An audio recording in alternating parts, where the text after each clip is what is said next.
皆様、本日はお忙しい中、Ladies and gentlemen, thank you so much for coming to join us either online or in physical form today, taking out of your very busy schedule.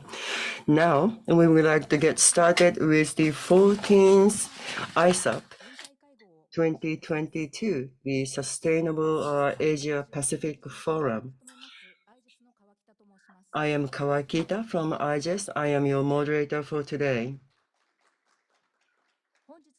Now, this particular forum today, we have the actual venue at the Pacific Yokohama, and also we have online offering using Zoom. And also we have Japanese and English simultaneous interpretation. Those of you who are in the venue, channel 1 is for Japanese and channel 2 for English on the receiver that you have been handed.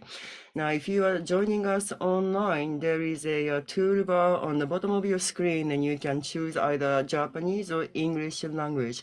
Please choose the language that you would like to listen to. Now, the presentation materials from the speakers, only those that we have acquired consent from the speakers, we will post them on the ISAP website after the session. We would like to get started with the starting ceremony. To kick things off, we have the Minister of Environment, Mr. Akihiro Nishimura. We have a video message from him.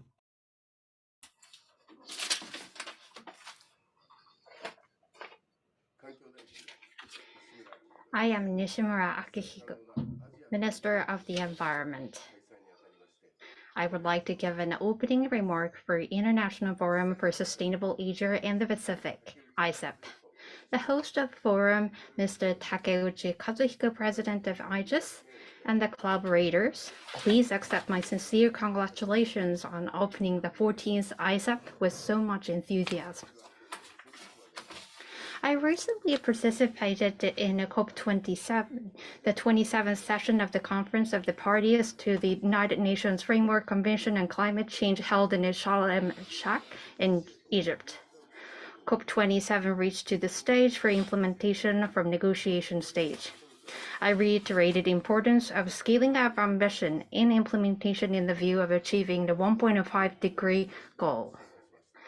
There, I delivered two significant initiatives. First one is Paris Agreement Article 6 Implementation Partnership. Over the years, Japan has been leading negotiations to establish the rules pertaining to Paris Agreement Article 6. We also initiated more than 200 projects to reduce emissions centering in Asian region through JCM, the bilateral offset credit mechanism, which is now counting 25 partner countries. With our experience and know-how, we are committed to contribute to further emission reduction globally through supporting our partners to develop capabilities in form project, which will enable them to actively leverage Article 6 mechanism, including JCM. I hope we can work together with IGES as a major member to push through a partner with its rich experience.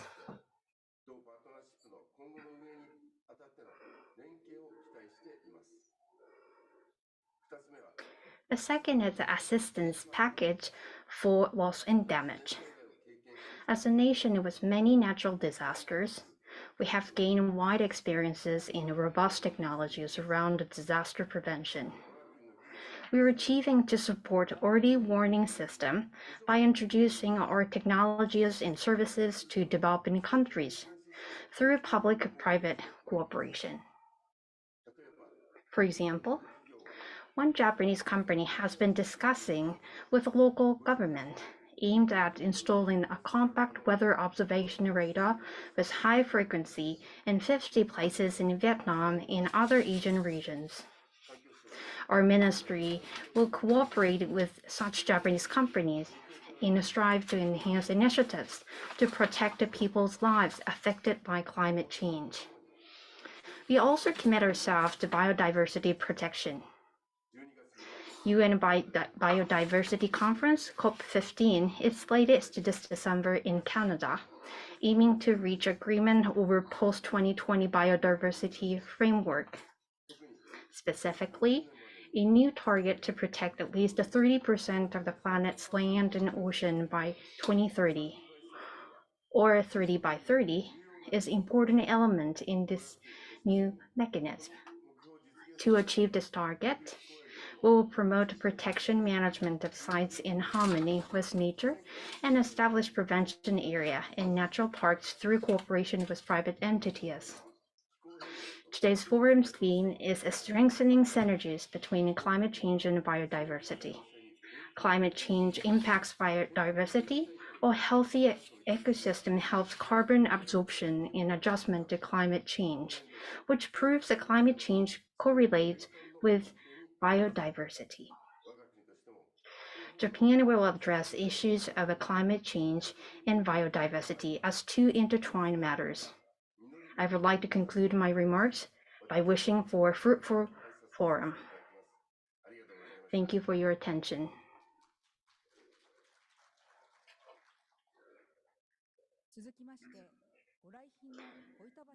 Thank Next, a special guest, Mr. Satoshi Koitabashi, Vice Governor of the Kanagawa Prefecture, will give us special words.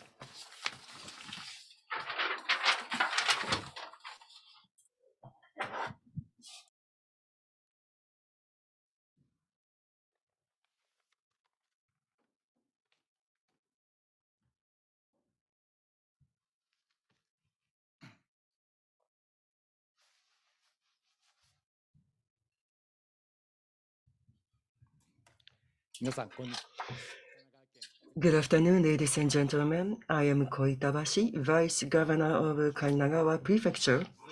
My sincere congratulations on having this event starting today, the 14th Sustainable Asia Pacific Forum. The organizer of this event, IGES, Institute for Global Environmental Strategies, they have since its founding worked to realize sustainable development in the Asia-Pacific region by conducting practical policy research.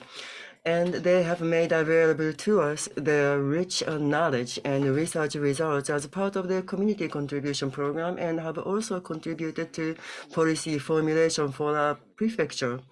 In the year 2021, through a joint research with the prefecture, I just generated the Kanagawa Zero Carbon Vision 2050 to realize a zero carbon society by the year 2050. Now, this vision describes visions of the future that the prefectural citizens and businesses and government administration should aim for, as well as options for actions that we can start now. Now, I would like to express my respect and much gratitude for their broad range of contributions towards global behavior modification that includes both the international community and the local community. Now, this year's forum's main theme is strengthening synergy between climate change and biodiversity from science to policy to action. It has been explained to me that under that overarching theme, the discussions will center around the question of how can we implement an integrated approach towards the two urgent issues of climate change measures and biodiversity conservation. Just as the changes in atmospheric and water temperature due to climate change also brings change to the creatures of the ocean and land, and vegetation in the forests, advancing climate change will bring loss of biodiversity. Now, hence, addressing climate change is critical to conservation of biodiversity, but on the other hand, trees and sea kelp absorb CO2, and green space has heat-blocking function. Now, this means that the conservation of a natural ecosystem leads to addressing climate change. Now, we recognize to deal with these two mutually linked issues, measures and solutions must be facilitated on a global scale at the same time. Regarding climate change, this month in Egypt, COP27, or the 27th Conference of the Parties to the United Nations Framework Convention, was held. And agreements were reached to establish a fund to help the developing nations to deal with the loss and damage and to further pursue the efforts to containing the temperature rise to within 1.5 degrees Celsius. Our prefecture, Kanagawa, since Governor Kuroiwa took office immediately after the Great East Japan earthquake disaster in 2011, has advocated the necessity of renewable energy, such as the solar generation, and was the first in promoting the use of renewable energy. And in February of 2020, the prefecture announced the Kanagawa Climate Emergency Declaration.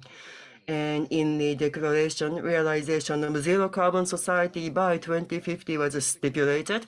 And this current year, we are working on comprehensive measures toward decarbonization. In regards to biodiversity, our prefecture, although it's a relatively small area, we have 9.2 million in terms of population, and we have regions with advanced urbanization, but we also have mountains, foothills, rivers, and coastal areas. So in this variety of geographical features and climate, we have diverse ecology.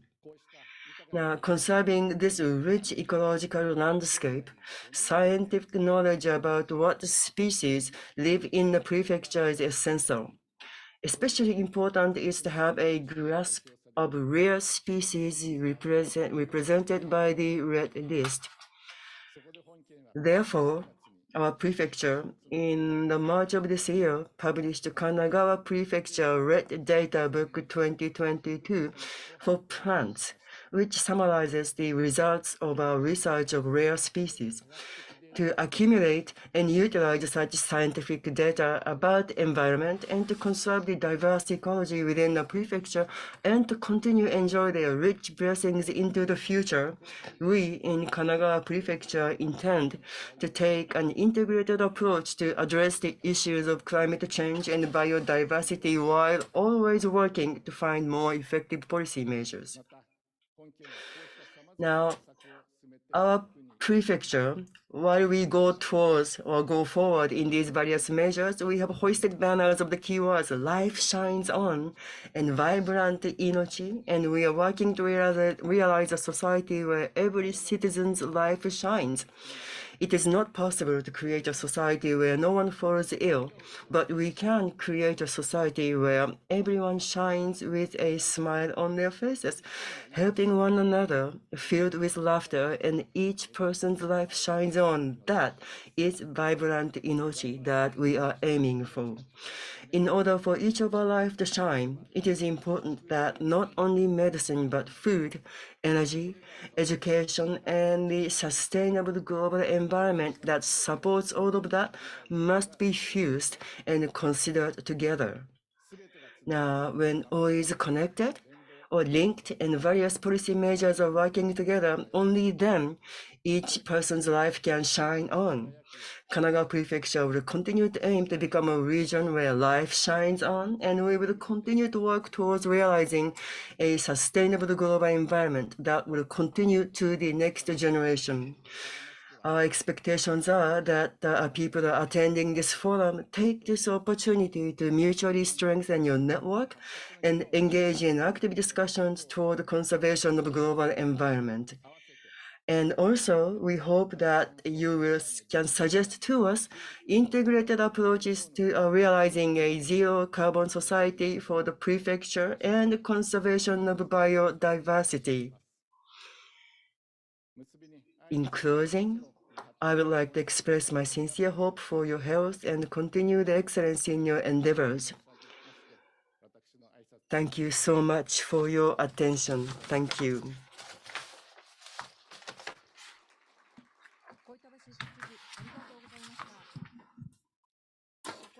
Thank you, Mr. Koitabashi.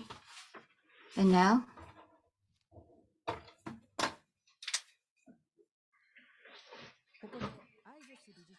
I'd like to call upon Mr. Takeuchi Kazuhiko, President of IGES, to deliver opening remarks.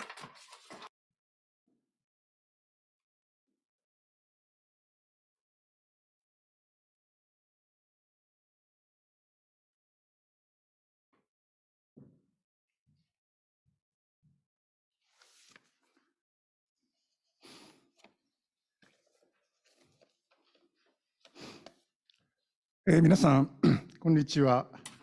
Good afternoon, everyone. I'm Takeuchi, President of the Institute for Global Environmental Strategies, IGES. On behalf of the organizers, I would like to say a few words. First of all, I'd like to welcome to the 14th International Forum for Sustainable Asia and the Pacific, ISAP 2022. First of all, His Excellency Minister of the Environment, Mr. Akihiro Nishimuro, just sent us a video message, and Mr. Koitabashi Satoshi, Vice Governor of Kanagawa Prefectural Government, and also the President of Japan International Cooperation Agency, Mr. Tanaka Akihiko, who will be delivering a keynote speech. First of all, I'd like to extend my heartfelt gratitude to all of them. And also, climate change and biodiversity catch up with the more successful sustainable development indicators. That is a plenary number 1, Mr. Christy Eva, and the Center for Health and Global Environment, University of Washington, and Mr. Hashimoto Shizuka, co-chair, PAVIS, Intergovernmental Science Policy Platform on Biodiversity and Ecosystem and Services. Also, and the plenary number 2 on the ground practice at national and local level, climate and biodiversity. And Dr. Fujita Kaori, Senior Deputy Editor, Nikkei ESG, Professor, Graduate School of Life Science, Tohoku University. And Mr. Kasai Takahiro, Section Chief, Policy Planning and Coordination Division of Sato City. And Dhanalakshmi Shibani, Special Revenue Inspector, Revenue Department, Government of Kerala, India. Uchida Togo, ICLEI Japan, Director General. And plenary number 3, From Science to Policy to Action. And Viva Dawan, the head of the TERI, Sandri Hexon, and the co-chair of the Club of Rome, Aishi Yoshisugu, and the head of Japan and the Club of Rome, Dr. Jang-Hoon Lee, President, Korea Environmental Institute, KEI, and also Dr. Taniguchi Makoto, Deputy Director General of RIHN, Center for Research Institute for Humanity and Nature. And so, on behalf of today's organizer, IGES, I'd like to welcome all of you here in Yokohama, and thank you for joining us, not only from Japan, also around the world. On the occasion of the organizing this ISAP 2022, the Korean Environment Institute, KEI, has provided exceptional cooperation in organizing this ISAP 2022. The event is also supported by the Ministry of the Environment, Kanagawa Prefecture, Hyogo Prefecture, Kitakyushu City, Yokohama City, Kawasaki City, National Institute for Environmental Studies, Japan International Cooperation Agency, Environmental Restoration and Conservation Agency, ERCA, ICLEI Japan, Global Environment Action Council, and other central and local governments and organizations active in the environmental field. In addition, the Yokohama Convention and Visitors Bureau is supporting us as a demonstration case of a so-called hybrid conference combining face-to-face and online sessions. In the new normal, we would like to take this opportunity to thank all of you for your cooperation and support. For this year's ISAP, we choose strengthening the synergy between climate change and biodiversity, from science to policy to action as our main theme. Climate change and biodiversity loss, both caused by the expansion of the non-sustainable relationship between nature and humans, are a major threat to human society.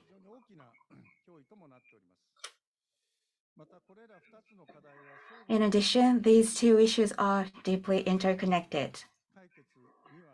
and to solve them, not only individual policies and measures, but also fundamental changes in social and economic structures are indispensable.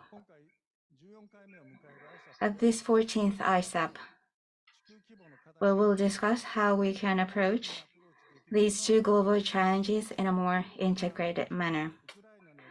Integrated approach also leads to a human security perspective in a context of the major changes in our international political situation triggered by the war in Ukraine. The implications of the challenges we face today for future global environmental policies and directions that should be taken to overcome these challenges will be also discussed.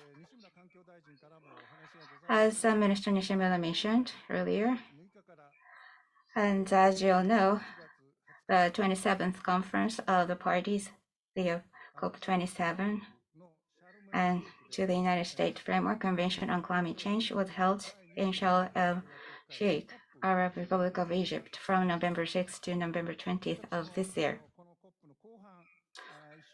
I also traveled there for a little less than a week during the second half of COP27. It was a very fruitful trip, as I was able to meet directly with the world leaders and researchers whom I have met face to face for the first time in almost 3 years. At the COP27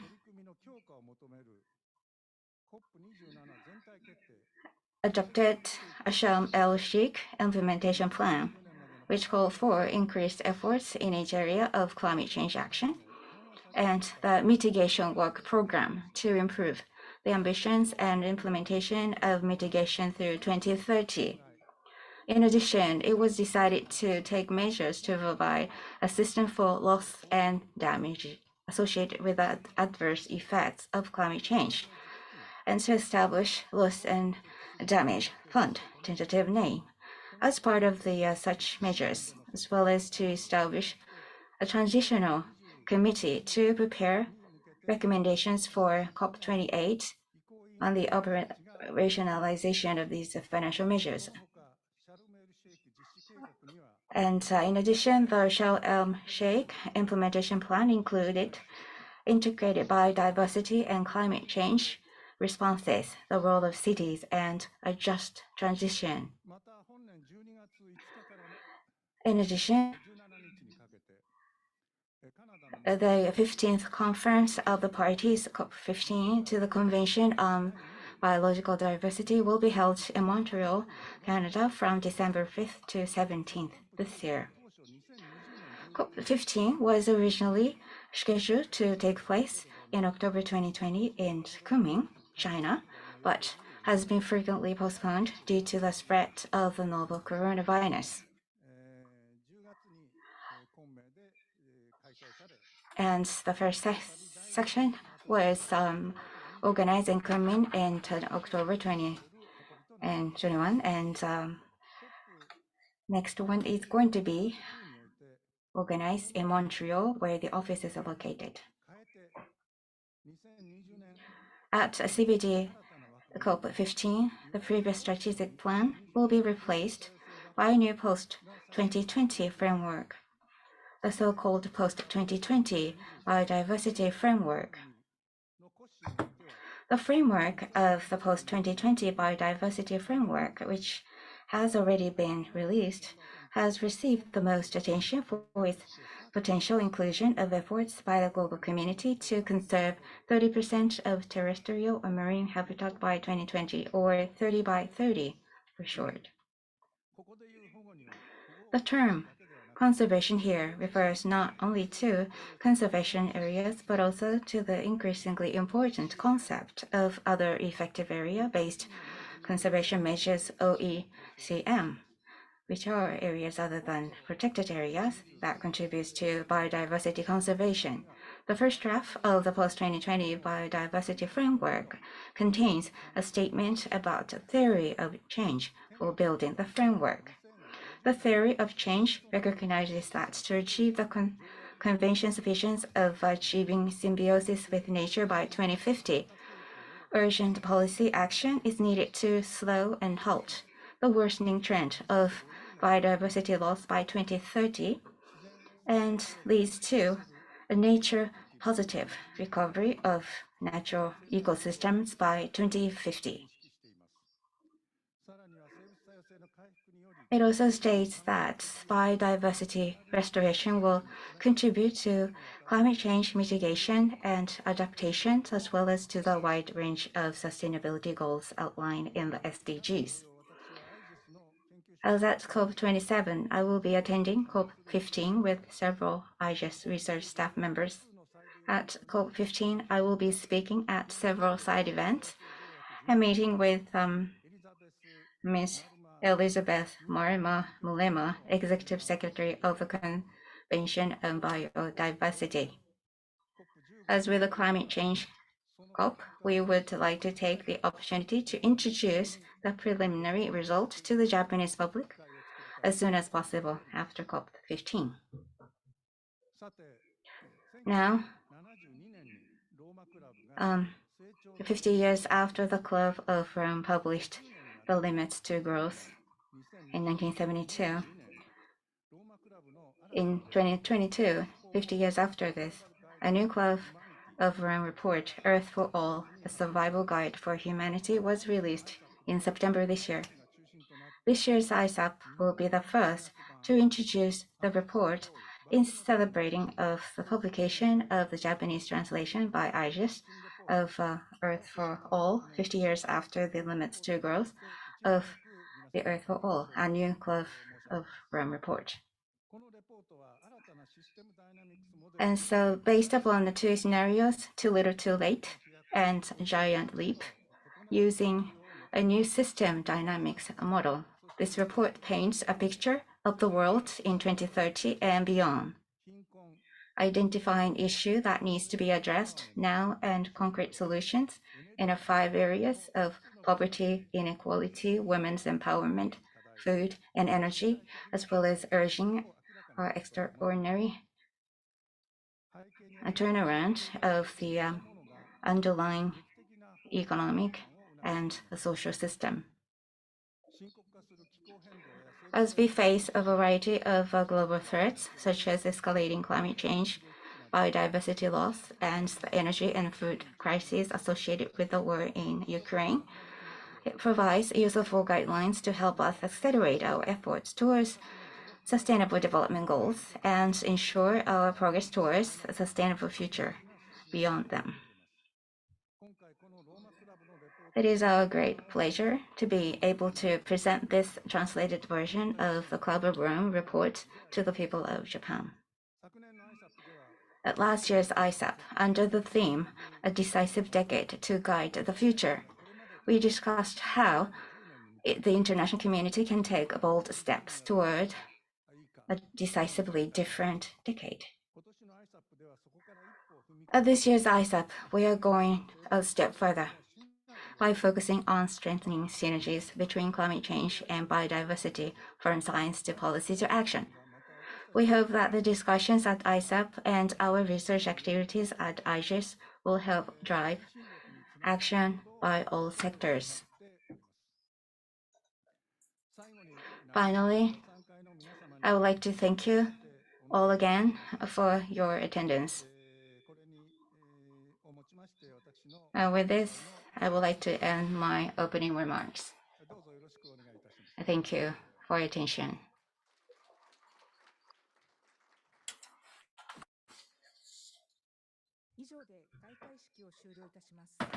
That comes to the end of the opening ceremony. We are going to prepare for the next session. Please give us a moment. Thank you. Now we would like to commence the keynote speech. Keynote speech will be delivered by Mr. Tanaka Akihiko, President of JICA. Mr. Tanaka, please come up to the podium.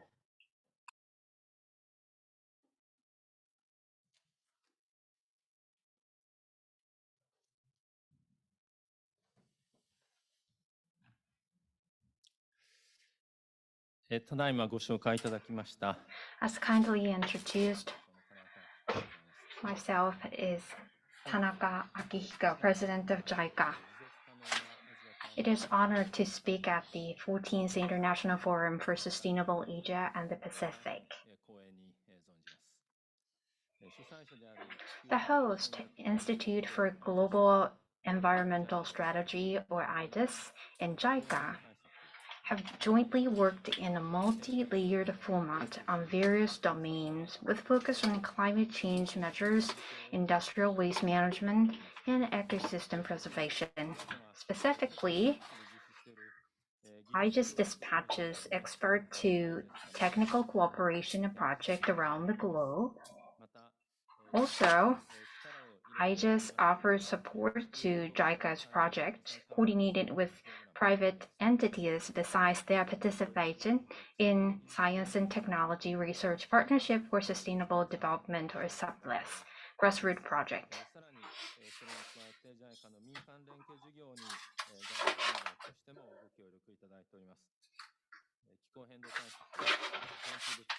I am truly grateful to deliver my message at International Forum, hosted by IGES, who extends significant supports in the areas such as climate change, industrial management, and ecosystem preservation that JICA is always working on. Regarding the forum theme today, strengthening synergies between climate change and biodiversity, I would like to entertain analysis on the current state of the Earth, which could be dubbed as complex crisis. I said the world is facing a complex crisis.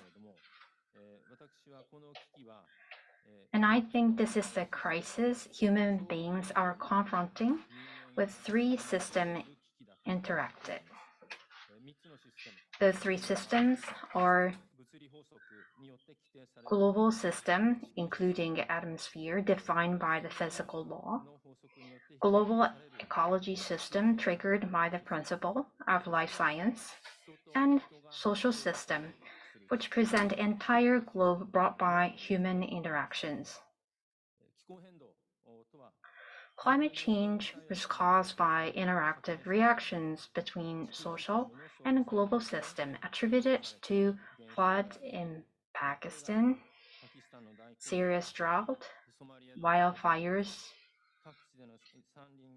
across the globe, intensified damages by typhoons and cyclones.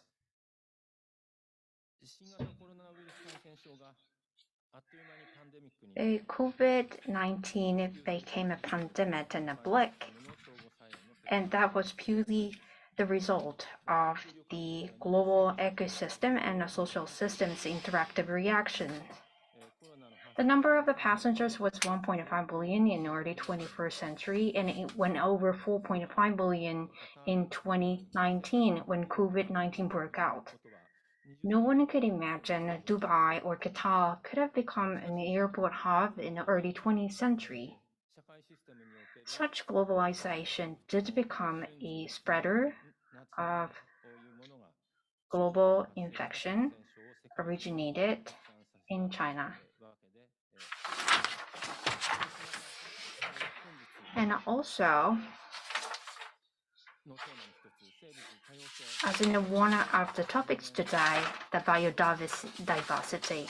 Biodiversity is upon the human beings' interactive reactions given a significant impact on the global. Maybe I don't need to mention this anymore.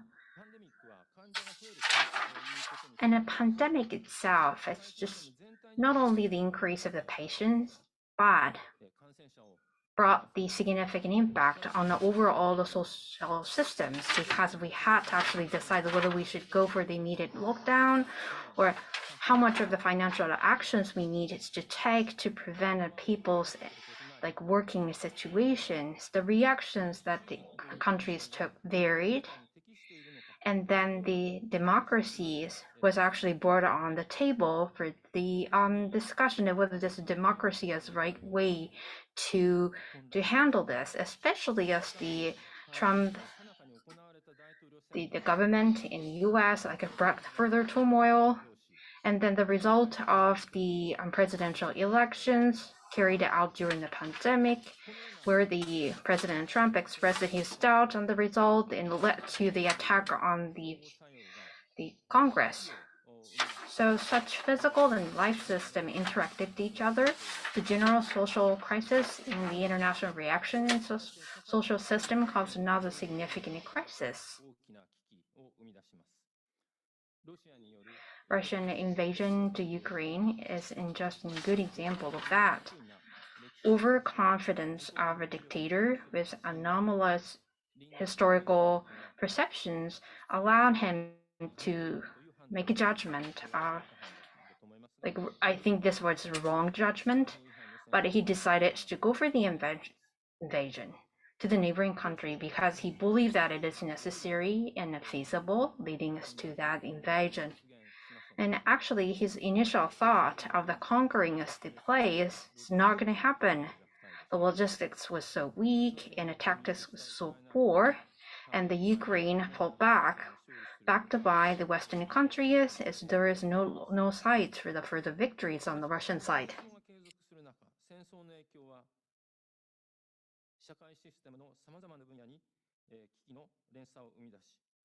気候変動問題や生態システムへの影響をも生み出しています。もともと気候変動由来の自然災害のもとにさらされていた国々は、食料や肥料の輸出国であるロシアやウクライナからの供給途絶に直面。These nations had to face the stoppage of the food and fertilizers coming from Russia and Ukraine. Now, even when there's the supply, even when the supply is working, the rising prices will negatively impact the fiscal integrity of each nation. And if the advanced nations are afraid of inflation, that means that they might raise the interest rate, and that will adversely affect the foreign exchange. If you think about this Sri Lanka, you can pretty much explain what I am talking about. Now, when the fiscal situation of each nation deteriorates, the measures against the climate change and other SDGs goals and the measures and the policies might be cut off from the actual program. Currently, the world is facing imminent crisis where the physical system, the life system, and the social system, and these three systems interface is creating the negative circulation. Now, this negative circulation or the negative chain must be recognized as the something that threatens the human security. Now, human security is not something that each nation has to think about. However, we have to think about the security from each person's standpoint. Now, when each person, without fear or without deficit, can live with dignity, that is human security. Now, in order for us not to be faced with the wars and the natural disasters and the illness, what can we do about that? In order not to be inundated with poverty and hunger, what can we do about that? Now, as equal humans, that we will not be threatened by the discrimination and persecutions and live with dignity. That is human security. Now, the phrase human security was first coined back in 1994 in the UN development plan called the Human Development Report. But freedom from the fear and the deficit and also ensuring the dignity is something that's also written in the preface to the Japanese Constitution. And also that's something that in modern political philosophy has always looked at. Now, begin with the modern sovereign nation, the mechanism of that, and the important element to justify that is the ensuring human security. However, when humans with no states or the sovereign nations in the natural state, we tend to fall into the state of war, and the life is lonesome, poor, not clean, and cruel and short. And that's what Thomas Hobbes said. And he said that is why we need the nation. However, when the ruler of these nations go ahead with the autocracy, the nation itself will deprive the humans of the human security. And check and balance. So this is the liberal democracy was invented to prevent this autocracy from happening. However, just by living in a liberal democratic nation, are we safe or the human security is safe? Not necessarily so, because if a neighboring country is a autocratic country, you might be attacked.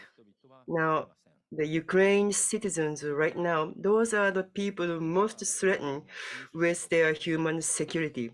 Now, Ukraine was never safe, but they were a democratic country. Now, in a world when aggressors might exist, the national security is decisively important in order to maintain the human security. However, even in a world where there are no aggressors, just one nation may not be able to protect and defend human security because the world economy are so closely intertwined. And that is why when the stock prices falls in the Wall Street, that can create a world financial crisis and people's lives are under threat.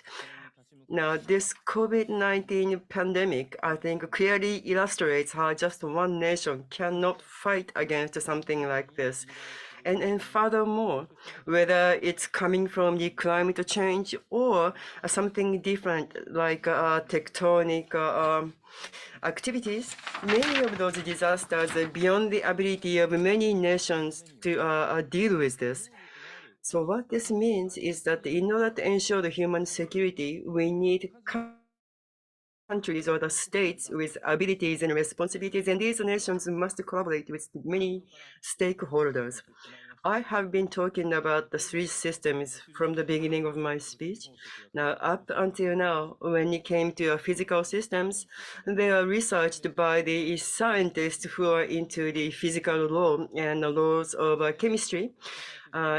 Ecological systems were researched by the life science, and the social systems were investigated and studied by the economists and the political scientists. In order for us to secure the human security, we have to look at all three systems and how they interact, and that is multidisciplinary approach.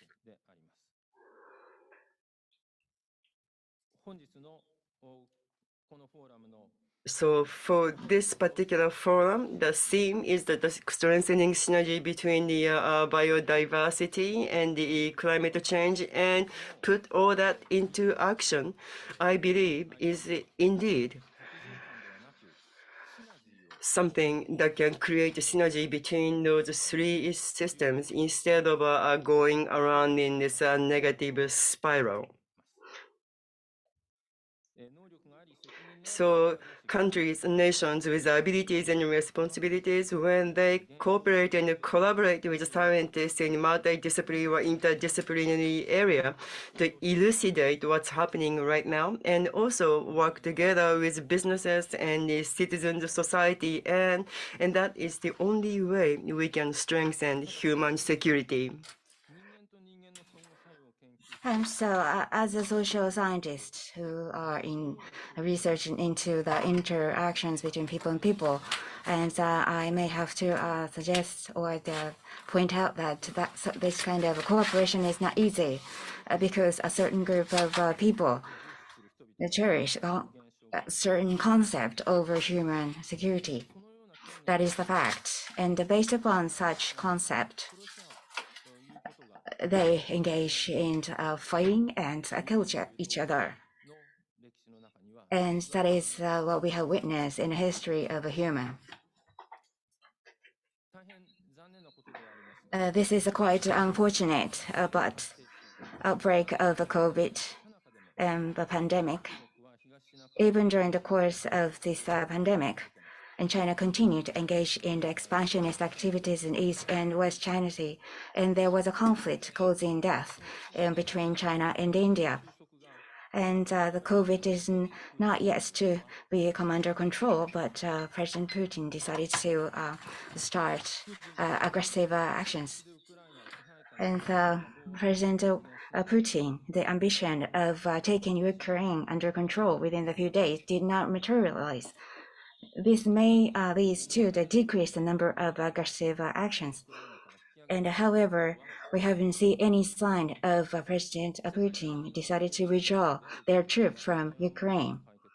The number 2 powerhouse in terms of economy is China, and China is mentioning of the possibility of using the military force to solve the Taiwan issue. And that leads to the high tension between the number 1 and number 2 economic powerhouse in the world. In the past, during the Cold War, Soviet Union and the USA focused on Berlin, and they engaged in the conflict. And now, looking at China and USA, they are competing in the whole area of Indo-Pacific region and between the Taiwan Strait. We cannot just ignore the geopolitical situation like this, but the past Cold War remained cold. And so what is currently progressing, that is the US-China competition, shouldn't be developed into hot war. It should be remained cold. If the war break out between China and the United States over the Taiwan Strait, and the human security threat to the world will be far larger than that is caused by the Ukrainian war. So from the perspective of human security, we need to prevent US-China wars to happen. And for that purpose, and Chinese leadership should recognize the fact that the military option will not be the ones to solve the Taiwan issue. The military deterrent needs to be reality. On top of that, the gravity of the human security needs to be shared among all the countries in the world, including China. In reality, in China, they are seeing a lot more a larger flood and drought.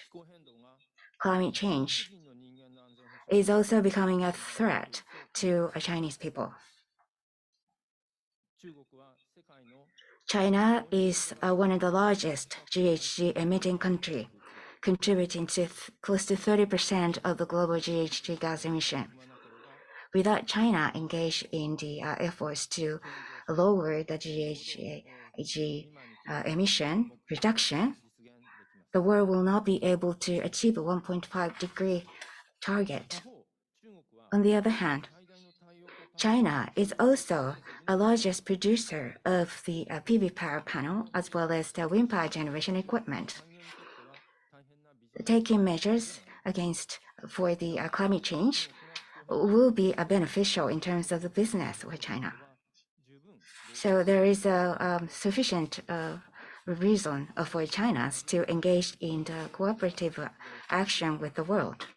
So if this kind of concerted effort can be realized, and the Cold War structure could transition into detente type of a state. From the ultra-long-term perspective,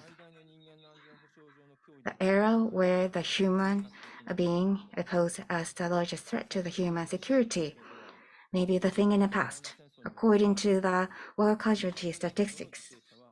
Even though we have a war ongoing in Ukraine, the casualty caused by that war is not on the par with that of the 20th century. According to the international political science, democratic countries do not fight against democratic countries, and that is called democratic peace theory.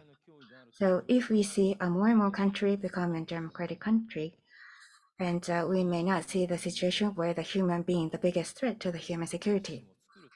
And so justification of making a country system is that the disorder or anarchy will be the threat to the human security. That was what's behind this.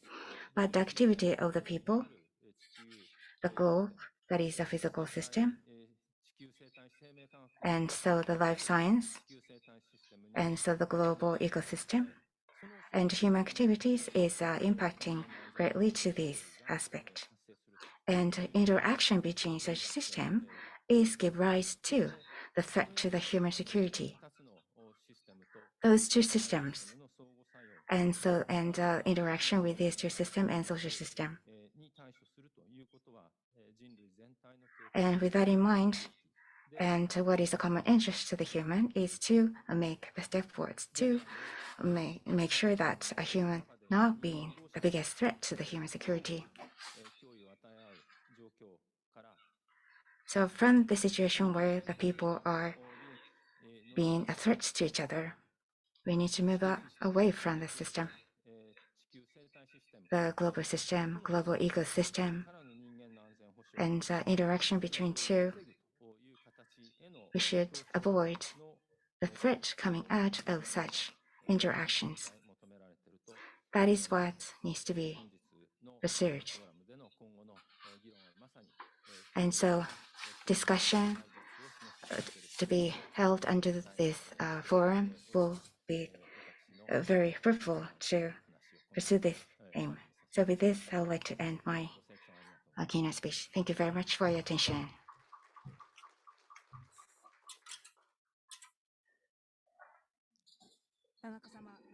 Thank you, President Tanaka. That concludes the keynote speech. Please give us a moment while we are preparing for the upcoming session. Thank you.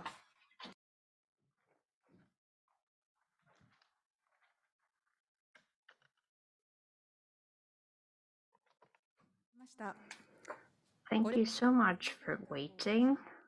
Now we would like to kick off plenary session 1, titled Can Climate and Biodiversity Catch Up with More Successful Sustainable Development Indicators? I would like to introduce today's panelist, Christy Evie, Professor, Center for Health in the Global Environment, University of Washington. She'll be joining us online. And then Hashimoto Shizuka, Associate Professor, University of Tokyo, and a Senior Fellow of IGES, Multidisciplinary Expert Panel Member, Intergovernmental Science Policy Platform on Biodiversity and Ecosystem Services. Then Andre Delek-Dummer, Program Director, Biodiversity and Forest, IGES. And then the Tamura Kentaro, Program Director, Climate and Energy, IGES. The moderator for this session are Tamura Kentaro, Program Director, Climate and Energy, IGES, and Andre Delek-Dummer, Program Director, Biodiversity and Forest, IGES. The floor is yours. Thank you.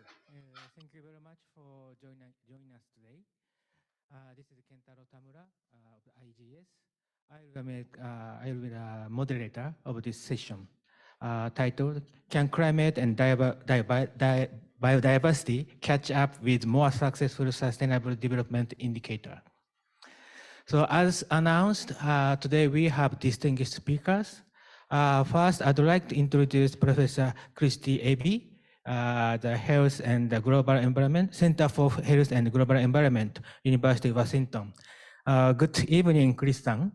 Thank you very much for joining us today, despite 17 hours time difference between Yokohama and Seattle. So welcome to ISAP. Thank you. It's good to be here virtually. Thank you very much.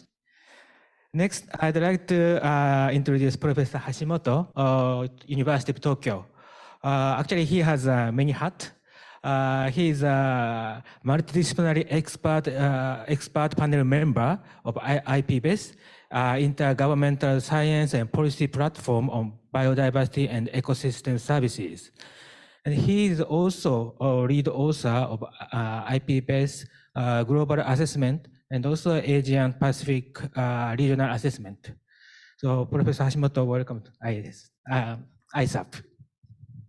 Thank you very much. Nice to meet you all. Okay, thank you very much. The last but not least, I'd like to introduce one of my colleagues, Andre-san. Yeah, thank you very much. Thanks very much, Tamura-san. Yeah. So at this session, we will address 4 specific questions. Each guest speaker are requested to answer the question one by one. And also Andre-san, he makes some additional comment and also some further questions, depend on the answer from the guest. And before moving to the specific question, I'd like to ask Andre-san to provide some brief background of this session. Thanks very much, Tamura-san, and good morning and good afternoon and good evening, everyone. I won't take up too much time now because we'd like to leave as much time as possible for questions and answers. But just by way of introducing this session, we've just exited COP27, the climate change COP, and we're just about to go into COP15, the long-awaited biodiversity COP. And both climate change and biodiversity, it seems to me, are really attracting attention these days and for the past few years. But despite this, despite the fact that lots of attention is being drawn towards these topics, they continue to lag behind some of the other SDGs. So for example, over the past decades, thinking also about the MDGs, the Millennium Development Goals, a lot of progress has been made towards a lot of the social goals, but goals like biodiversity and like climate change are not making as much progress. So thinking about how poverty levels continue to decline, COVID-19 has made that decline stop and reverse somewhat, but looking back over decades, we're making a lot of progress, also in terms of life expectancy, which keeps going up all around the world, and thinking about how we are able to adapt to and resist to disasters. The number of deaths from disasters, despite climate change, is going down. So lots of very positive things happening, but at the same time, biodiversity and climate change are not quite keeping up. And the main reason that we're gathered here today is to talk about why and what we can do about that. And these are very big questions, so we don't expect to give definitive answers, but we'd like to just start digging into those questions. And just to add a little bit to the question of who we are, so my background is in biodiversity, and Professor Hashimoto's background is also mostly in biodiversity, while Professor Ebi and Tamura-san are both more from a climate background. So you have kind of a 50-50 split between these two subjects here. So Tamura-san will do the moderation. I'll fill in a little bit and try to keep that balance between climate and biodiversity. Just one last small mention is that Professor Ebi's background is actually climate and health rather than climate and biodiversity. So some of the answers that she will give you are more from that perspective, but she has lots of interesting things to say, judging by our preparatory session. So we look forward to hearing those and what Professor Hashimoto has to say. So back to you, Tamura-san. Okay, thank you very much for providing us some background of this session. So I'd like to move on to the first question. As Andre already pointed out, there are some lack of progress in the sustainability, environmental sustainability goals. So first question is very big, but first question is why the climate and diversity are lagging behind the other SDGs? So this is the first question. First, I'd like to ask Chris-san to answer this first question first. Thank you very much. It's a very important question. There's lots of answers, of course, and I look forward to hearing what other people say in terms of their responses. But one is when you think about the SDGs, what needs to be done, for example, on poverty, is done at the national level. There's international agreements on the SDGs, but it's primarily national and subnational activities.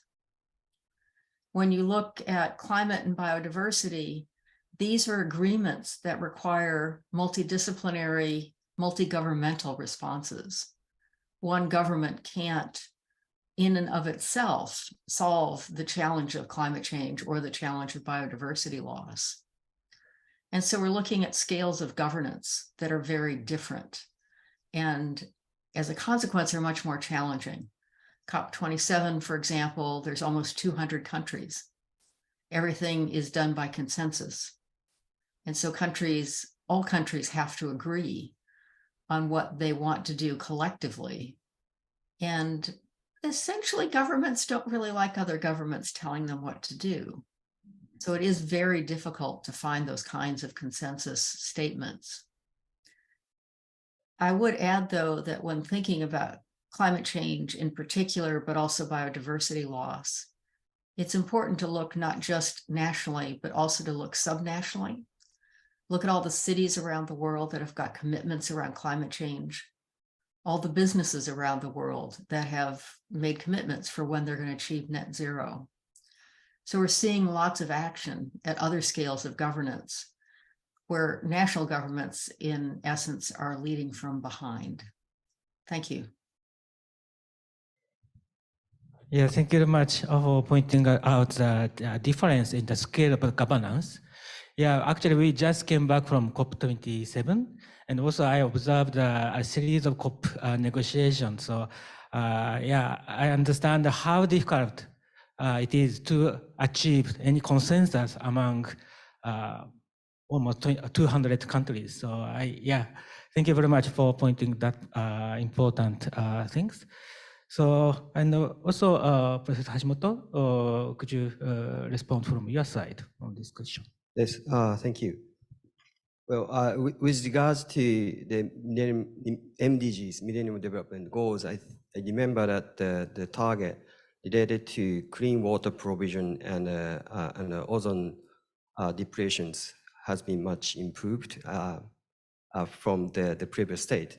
So which means, well, we made some progress, but I still have some limitation in achieving the biodiversity target and climate target. Well, of course, it depends on, well, it's influenced by the scale differences. And my understanding is that also the priority issue is much involved in this process.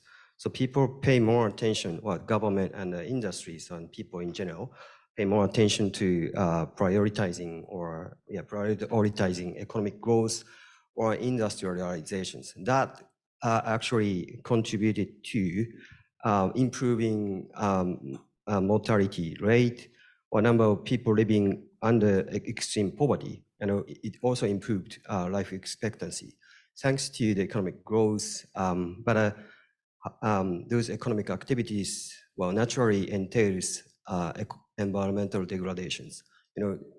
Well, for example, land use change is one of the major drivers of changes for biodiversity decline, which is caused by urban expansion or agricultural expansions. Well, same is true for the direct exploitation of fish resources and timbers. Those are for supporting our well-being.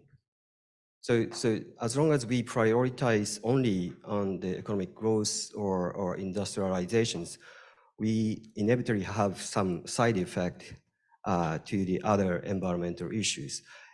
So this leads to the second point of my comments. So that is a lack of integration of environmental concerns in our decision making. So according to the IPBES Global Assessment Report, which assessed the trend of 18 nature's contributions to people, also known as ecosystem services. And in the past 50 years, they assessed the trend of the 18 NCPs, nature's contribution to people across the globe, based on available statistics and the literatures. And one of the striking evidence is that 3 out of 18 nature's contribution to people, which are food and feed, and materials and bioenergy, are only 3 are improving. So it's on an increasing trend, which means that our society becomes materially wealthier in the past 50 years. But at the same time, this report indicated that the other 15 nature's contribution to people were on a declining trend. Well, it is because well, there is no, a trade-off. Well, as long as we do not concern the environmental impact arising from extraction or the production of resources to to improve our well-being that has a negative impact on the other aspect of the environment. So, but we also don't know those trade-off often because, well, living in the urban society or industrialized world, we don't have, much connection with nature, and we don't know our consumption's implication on the nature's quality.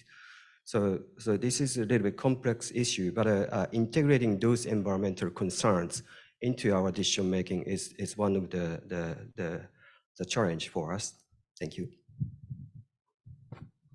Yeah, thank you very much, Professor Hashimoto. Yeah, the priority issue and the lack of integration of environmental concern in our decision-making process. Yeah, this is actually the issue which we would like to discuss further and the latter part of this session. Thank you very much. Andre? No, it's okay? Okay, so now we identify some key issues or the reason behind why this environmental sustainable goal lag behind. So issue of a scale of governance and priority issues, and also lack of integration of the environmental concern into our decision-making process. So yeah, then next question is, how do we accelerate progress on the climate diversity goal? This is the second question. So yeah, then now I'd like to ask Professor Hashimoto to answer to this second question. Yeah, thank you, Tamura-san. Actually, I already gave some answers to this question, but in my response to the first question. But I'd like to reiterate that the importance of integrating environmental concerns in our decision making across various sectors. All the stakeholders. Not only the government, businesses, but also well, general public. Are responsible for addressing these concerns. For example, government can play an important role in introducing new regulations such or incentive mechanisms while improving policies that have a negative impact on the environment, such as or reducing subsidies that could have a negative impact on subsidies that could stimulate overexploitation or the use of excessive use of energies. And the businesses can also play an important roles. Well, as you know, there are lots of effort under the name of Task Force on Nature, the climate-related financial disclosures or ESG investment. So they play an important roles at global to national or regional scales. And the good businesses often serves as a mediator between the consumers and the nature. So their considerations of their economic activities across their supply chain, from their procurement, manufacturing of the productions, and transportation of the product is necessary, or if they can make such considerations, that could have a huge impact on achieving these important challenges. And the consumers also plays an important role. Well, they are responsible for the consumptions. They can, have significant impacts on the business behaviors, how they behave in the business sectors. So our consumptions and our diet in daily lives also are important. So we need to understand a little bit more about how our daily lives or daily consumption behavior are related to those environmental issues more in order to make an effective action. Thank you. Thank you very much, pointing out the importance of the role of non-state actors, including the consumers and the businesses. Yeah, and thank you very much. So I'd like to ask Chris-san to respond to the same question. Yeah, could you add anything from your side? I'd like to add two things. The first is just to augment the very important points that were just made. Government, in terms of the buildings, in terms of the activities governments undertake, businesses, the activities they undertake. When we think about climate change in particular, also for biodiversity loss, the damage that's being done is termed an externality. That think about supply chains. It's very important to produce something that you have control over your supply chains, that you understand where things are coming from. But the pollution you cause, particularly the pollution that's going into the atmosphere, has no negative consequences. That industries for decades have been putting carbon dioxide into the atmosphere with no impact. Obviously, big impact on climate change, big impact on the health and well-being and livelihoods of people around the planet. But they individually haven't felt the consequences, which is why there's been so much debate over the years about having a carbon tax, of making it clear that when there are greenhouse gases emitted to the atmosphere, that they have to be counted. They have to be part of the bottom line. They have to be deeply embedded, as you just heard, into the business. It's also true, of course, for governments, because energy efficiency in buildings, there's similar kinds of concerns. The other point I would like to make is particularly from the health perspective. There is a robust body of literature showing that when one looks at mitigation policies, particularly policies around reducing emissions from coal-fired power plants, reducing emissions from internal combustion engines, and diet. We just heard a brief mention of diet. All three of these, if one implements the mitigation policies, have significant benefits for health. There's a lot of research showing that if you start quantifying the avoided premature deaths, the avoided hospitalizations, and then value those, the value for our health and well-being from mitigation is of the same order of magnitude, if not larger than the cost of mitigation. Outdoor air pollution kills millions of people prematurely every year. The more we reduce emissions from coal-fired power plants, the more we reduce those kinds of exposures. And so we don't see people needlessly dying from air pollution.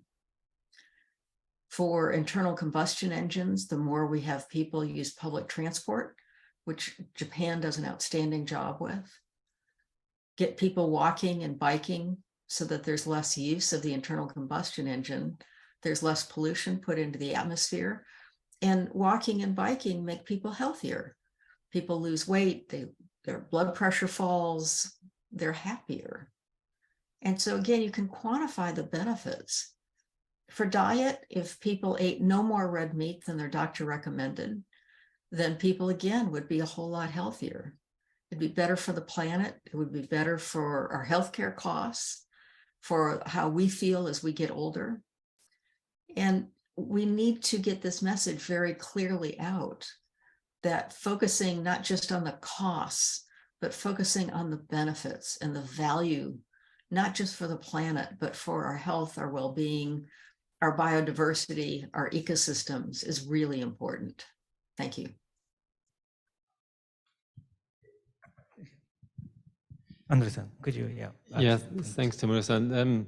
Just listening to what both of you were talking about made me think of something that I've been thinking about a lot in terms of solutions. And you may or may not have any thoughts on this. If not, then this can just be a comment. But I'm just thinking in terms of working towards these solutions, or working towards solutions like these. The COPs, the decisions that are adopted at the COPs and that are considered at the COPs are mostly about policy, strategy, regulation, legislation. And I'm just wondering, Shizuka in particular mentioned business several times. To what extent are we paying enough attention to technological solutions? Because there's kind of a balance there. On the one hand, too much reliance on technological solutions makes us complacent about what we're doing to the planet. But on the other hand, sometimes I wonder, is there too much focus on the regulation side of things and not enough on the the market-based mechanism. So just wondering if either of you have any thoughts about that. But perhaps starting with you, Chris, just in that order. Thank you for raising that. It is really exciting to see what's going on with technology. I live in the home of Boeing. Boeing is testing electric airplanes. Electric vehicles are everywhere on the streets of Seattle. You see solar panels all over the place. There's lots of change that's ongoing. And I think it's important to talk about the regulations, to talk about what needs to be done, but also to celebrate the advances that are being made, and further to make it very clear that the transition really is underway. It's not something in the future. It's something that's happening here and now. And when people start recognizing it, I think they'll realize that the transition is not going to be as hard as sometimes people portray it to be. We do have big challenges. We do need technology. We need to have energy storage in ways we don't have right now. And people are working on it. And if we can continue to promote that, then that transition is going to go even faster than what people expected. Thank you.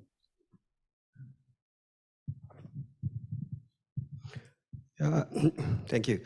Well, I think that technology plays important roles to reducing our environmental impact arising from our economic activities or social activities, but it also has negative consequences that is one of the things I'd like to highlight. For example, well, there is now booming of electric vehicles, but it requires massive mining of the resources, but we don't know how those mining activities cause an environmental impact. For example, the impact on biodiversity conservations.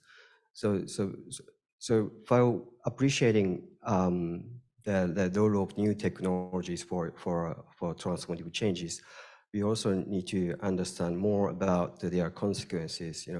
This is one of the area recent report by EPS and IPCC clarify that if we only focus on climate change mitigation or adaptation, that has often negative consequences on the other hand, I mean the biodiversity. And these mining activities for new technologies is one of the area which was clarified in this report. But this is not necessarily deny the importance of technological advances. We need to wisely use it, understanding their external impact. And also, well, I think the improving our literacy about the new technologies, if really wants to make transformations, for example, in Japan, we are talking about the digital transformation for several years, but it's often the people is major preventers to introduce a new technologies because they are not, flexible to introduce new technologies. They want to, use conventional way of producing or consuming. So improving, human side is also an important aspect for the effective implementation of the new technologies. Thank you. Yeah, thank you very much. Yeah, so far we discussed what the main causes of this lack of progress in the climate and biodiversity policy, and also we discussed how we can accelerate climate and the biodiversity goal and goal-related activities. Then also we yes. Then next question is. Should climate and biodiversity goal be better integrated?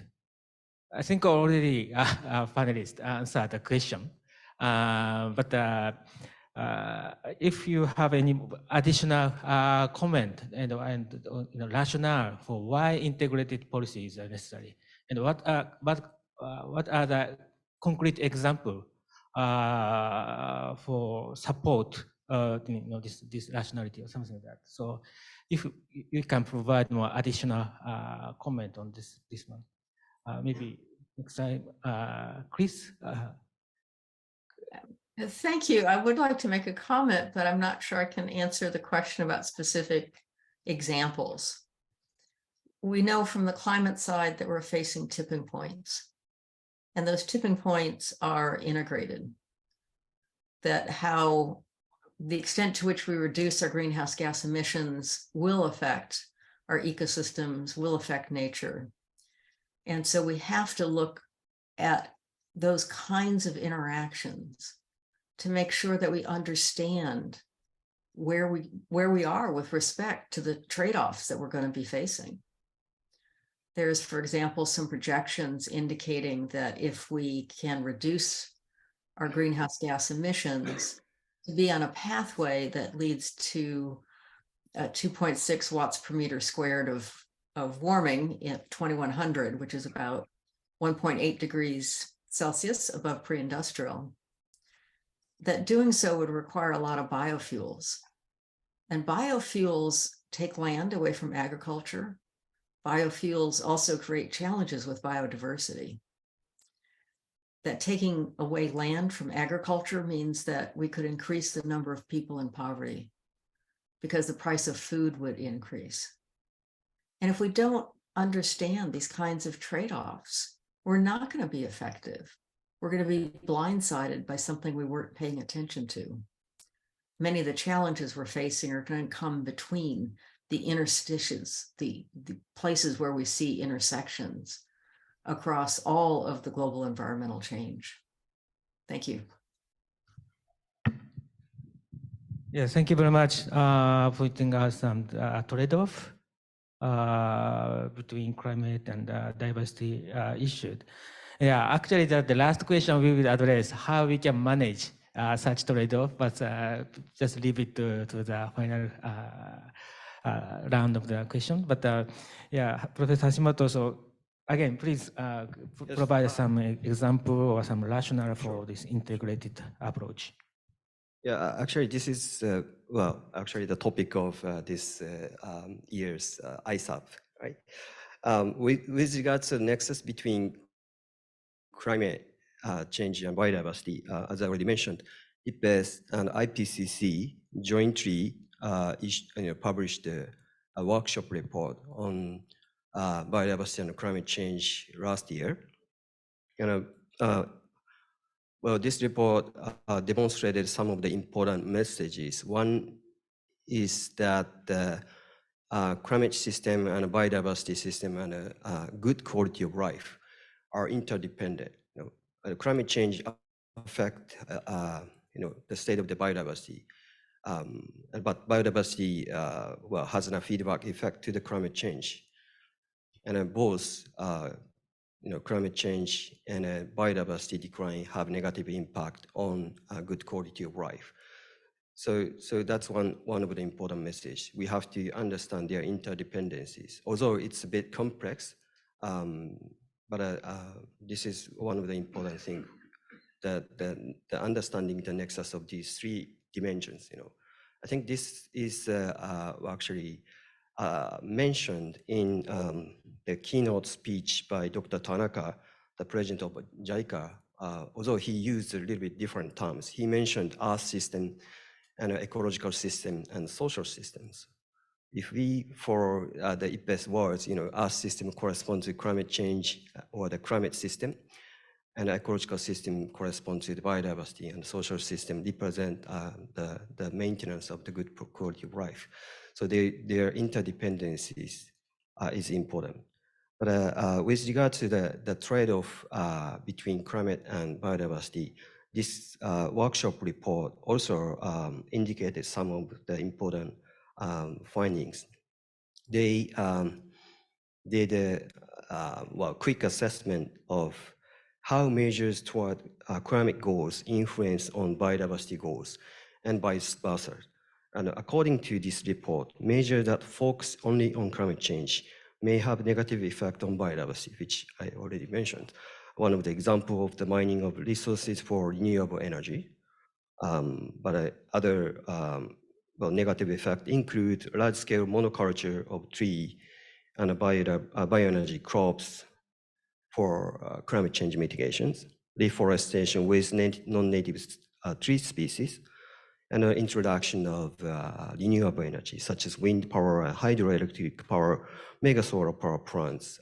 All of these could have negative impact on biodiversity if the people do not consider how those activities influence on the biodiversity aspect.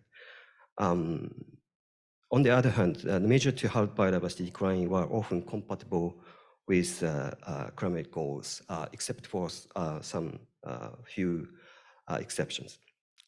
With regards to the possible solutions, this report also indicated one of the areas that we need to pay more attention, which is nature-based solutions.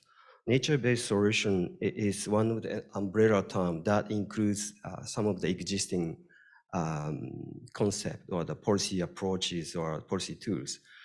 This includes green infrastructures, ecosystem-based disaster risk reduction or ecosystem-based adaptations.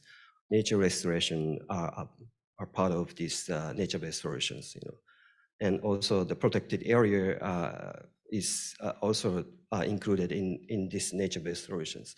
So effectively utilizing this nature-based solution can have a co-benefit to climate change and biodiversity. Of course, we need to be carefully implement these nature-based solutions if we want to avoid the trade-offs between climate and biodiversity. Thank you. Yeah, Andrew-san. Yeah, this is really more of a comment than a question, but perhaps one or both of you would like to respond to it. And that is just the remaining siloing or separation of climate change issues and biodiversity issues. So this workshop report that Hashimoto-sensei mentioned is really significant because it's the first time that two organizations like EPBES and the IPCC have gotten together to formally talk about a topic like this. And then between the CBD and the UNFCCC, there's also kind of a separation. And I noticed that so the CBD and biodiversity is a much smaller issue globally, or it's much less prominent than climate change in the global arena. It attracts a lot less media attention and a lot fewer clicks. And probably the biodiversity conventions and EPBES, the biodiversity platform, are the ones who are more likely to pay more attention to the other side, to the climate side. And on the climate side, because it's as big as it is and gets as much attention as it is, perhaps a bit less likely to pay attention to biodiversity. But even on the biodiversity side, even within the CBD and EPBES, it's quite rare to get a really strong focus on climate. And so I guess if there's a question there, it would be, apart from this workshop report, are you positive about these two issues kind of coming together on these important international forums like the CBD and UNFCCC? Shizuka, would you like to have a first go at that? Well, actually, the EPBES is keeping its communication with IPCC to continue this important joint effort. Well, EPBES IPCC co-sponsored workshop report is not product approved by the member states, which was a little bit tricky issues. Well, if they want to become the assessment report or the workshop report, if we want those product recognized as official IPCC or EPBES product, we need an approval of the member states when we initiate those efforts. But it takes a long time. IPCC is always talking about next assessment report. Even they will soon start discussing how to prepare for AR7 after AR6. And well, due to the lack of resources, they don't have enough time and other human resources to work together with EPBES. But there is also, which is a little bit negative side, but I also recognize that there is increasing attention about the needs of the cooperation between two areas, as you rightly mentioned. So as long as the member states or the stakeholders in wider sense have strong aspiration for this important collaboration, I think this will yield some positive consequences. Thank you. Chris, would you like to add anything? Yes, thank you. The other change that's going on is a change in the scientific community. That there's more and more scientists who work both in climate change and in biodiversity. And that brings a richness then to these assessment reports. The IPCC assessment reports have had a chapter on ecosystems since at least the third, I think even the second assessment report.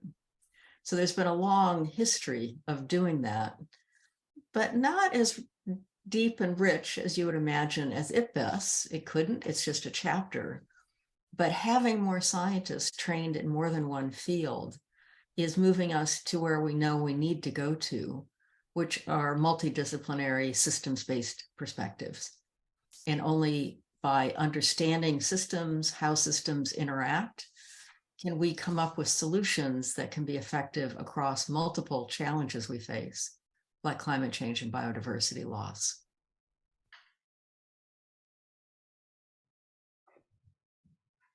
Yeah, thank you very much.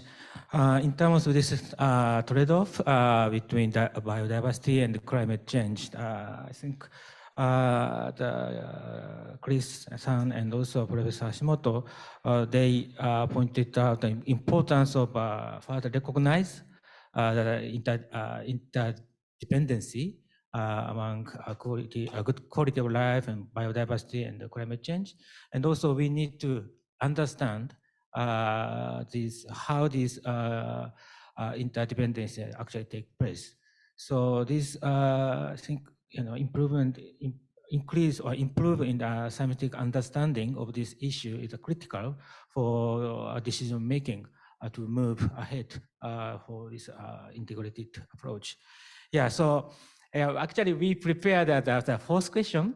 This is how we can manage this trade-off, but so far we already touch upon this one, and also time is also running out.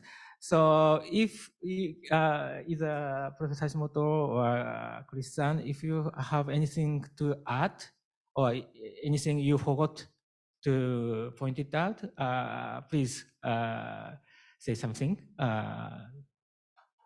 In particular, how to manage the trade-off between biodiversity and climate change.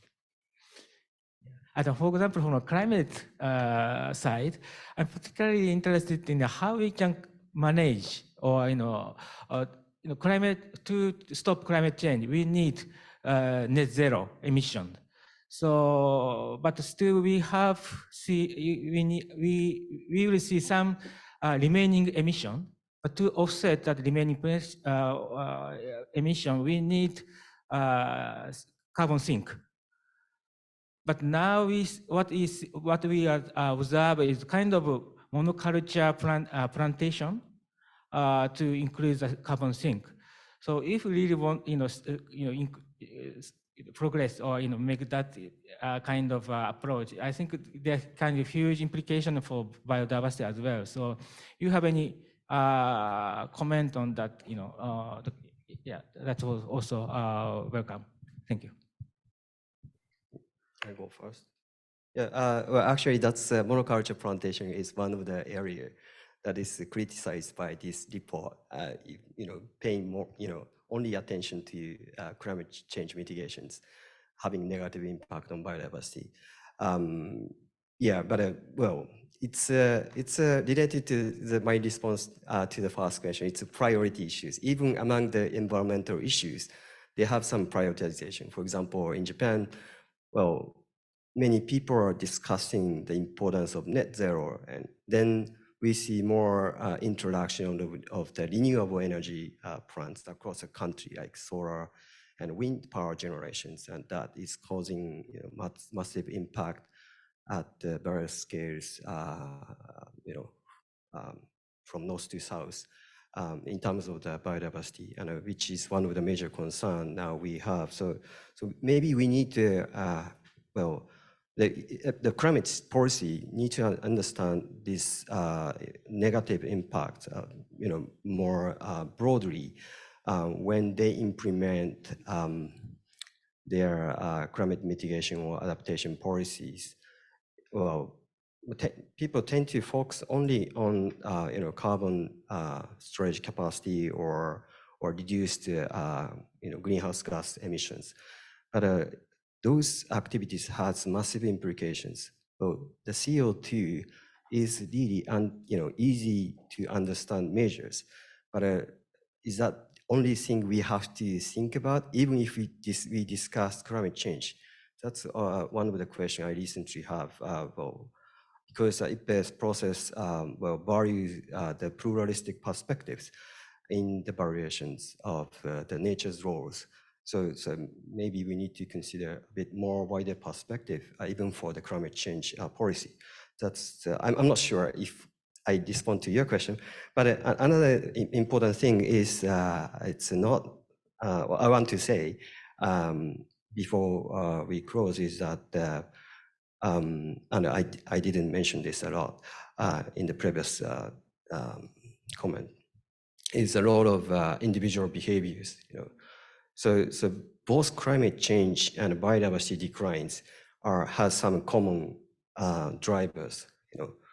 They have their own drivers of changes, or the drivers that affect or that accelerate climate change or biodiversity decline, but they also have the common drivers, which is our behaviors or consumption behaviors.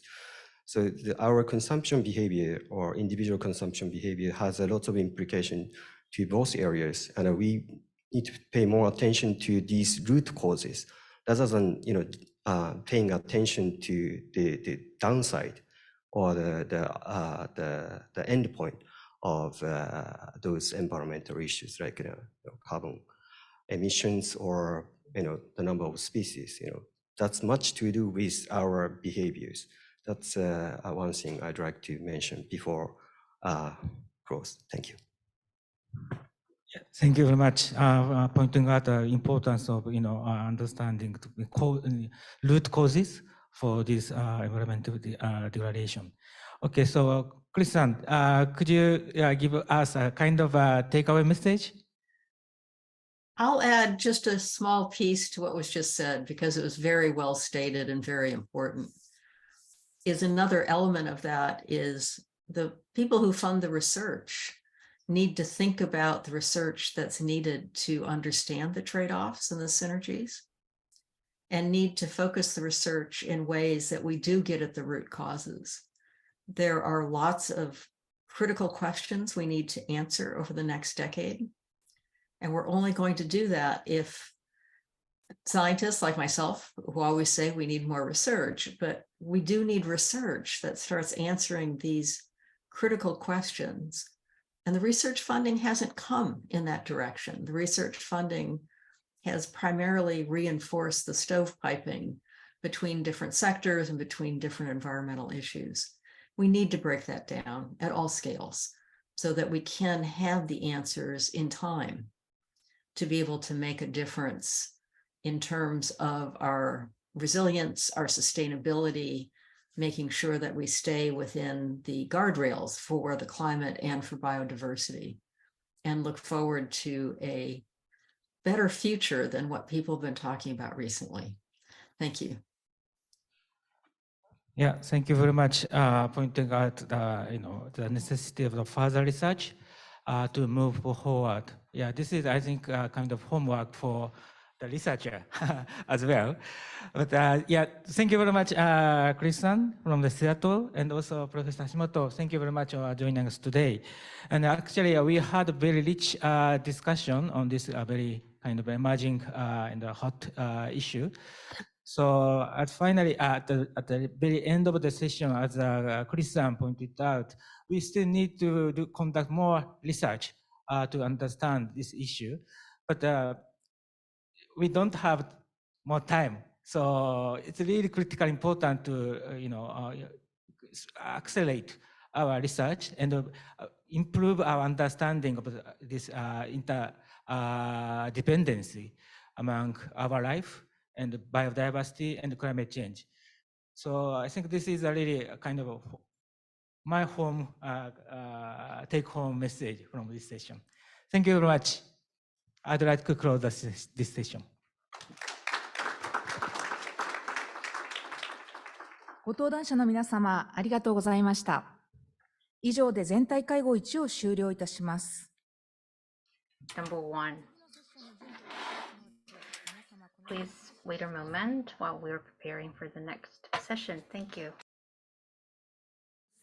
Next session is plenary session number 2, titled On the Ground Practices at National and Local Levels, Climate and Biodiversity. Let me introduce the panelists.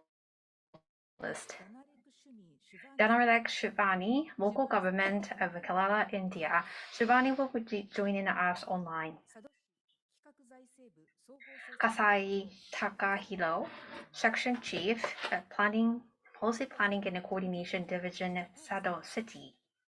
Uchida Togo, Director of ICLE Japan Office.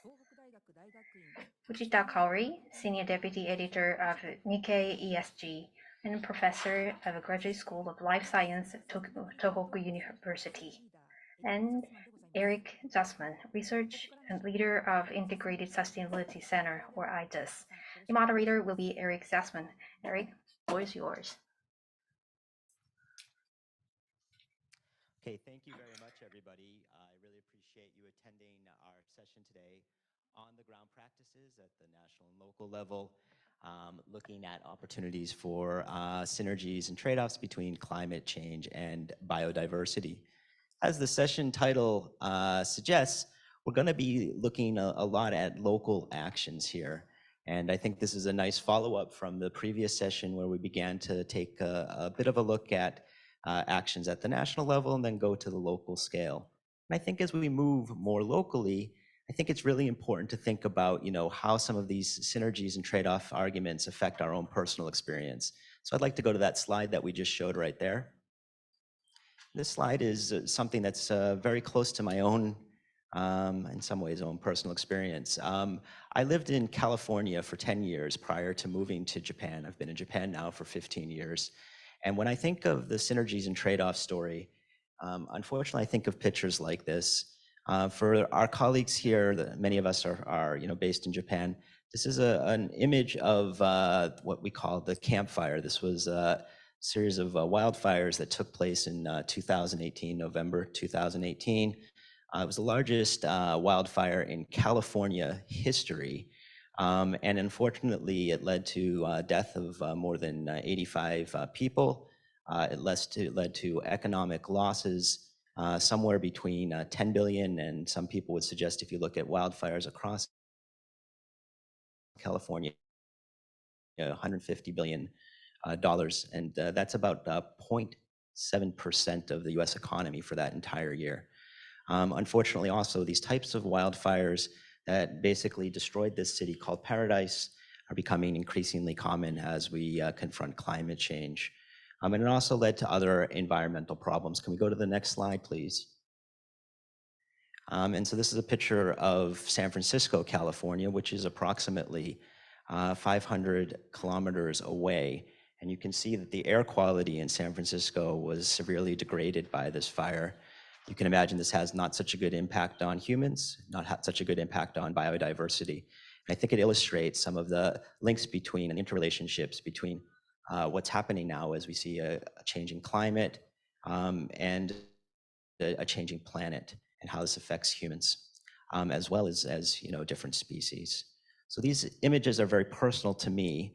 And what I'd like to now do, though, is turn it over to some of our colleagues who are going to be talking to us based upon their own experiences in India and Japan, to hear a little bit about how they see synergies and trade-offs between biodiversity and climate change, and some of the actions that we can take and then potentially scale up to make sure that issues or images like this become less and less common, not more and more common.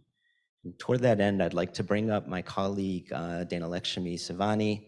Dhanalakshmi is a government officer from the Indian state of Kerala, And Dana Lakshmi, it's so good to see you on screen. We've known each other now for 10 years. We met on World Bank e-learning class, and she's constantly sharing with me her experiences. So can you tell me a little bit from your experiences in Kerala, India? How do you see sort of synergies and trade-offs between climate change and diversity? Over to you, Dana Lakshmi.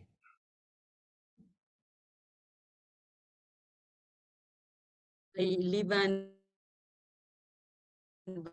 work in Kerala, in southern India.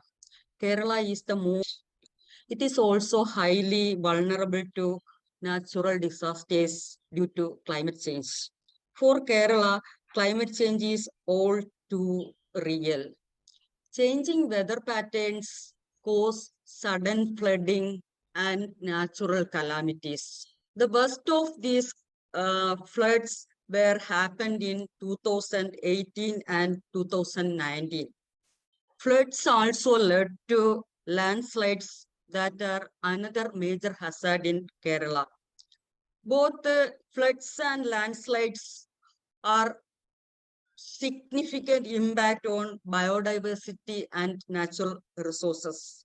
For example, the floods led to an increase in alien species of animals in some of the rivers in certain parts of Kerala.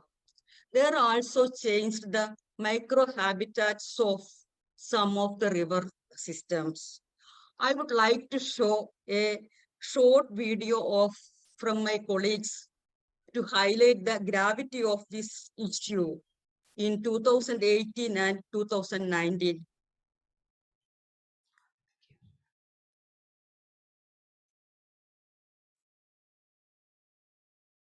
So Dana Lakshmi, can you describe what's happening here if possible? Yes, this video shows the drowning of deers, elephants, and herds of cattle. Ultimately, most of them are died. This cause most havocs in the entire ecosystem. That is, you can see from this short video.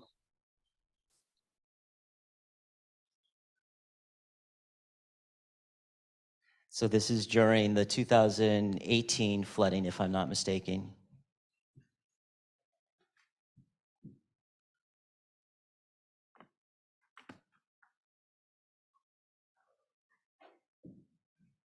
Ultimately, most of them are died. Yeah, that's unfortunate. It's really unfortunate. Okay, so I think that this is, one set of images in similar case, similar to some of the images I saw from California that are becoming increasingly common. And I think one of the other things that I've noticed, and I talked to one of my colleagues, Nanda Kumar, who knows you as well and also works here at IGES with us and is from Kerala.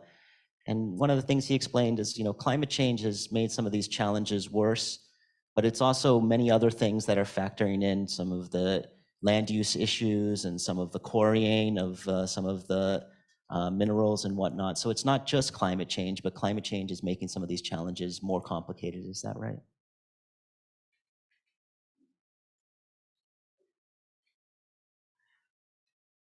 Okay, yeah, I don't know if you can hear me or not, but that's very helpful for us to illustrate some of these challenges. So I would like to now turn it over from here over to my colleague from Sado Island. And we have with us Takahiro Kasai, who is a section chief who is working in Niigata Prefecture in Sado Island. And they have a different set of views and different set of perspectives on some of the synergies and trade-offs between biodiversity and climate change.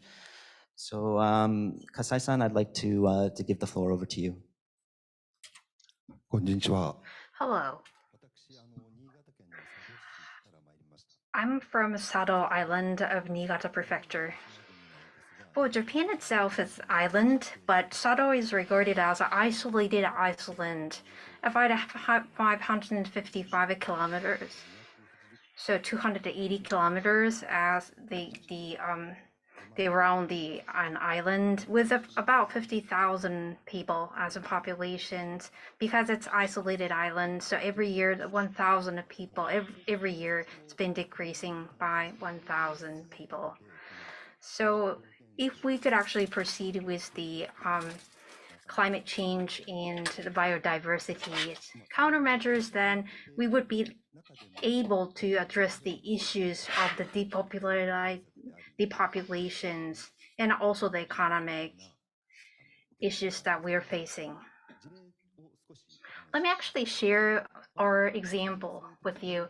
So the Sado Island, in terms of the biodiversity protection or preservation, the Sado is very well known for the crested ibis, Toki. And Toki became extinct in 1981 in the wild.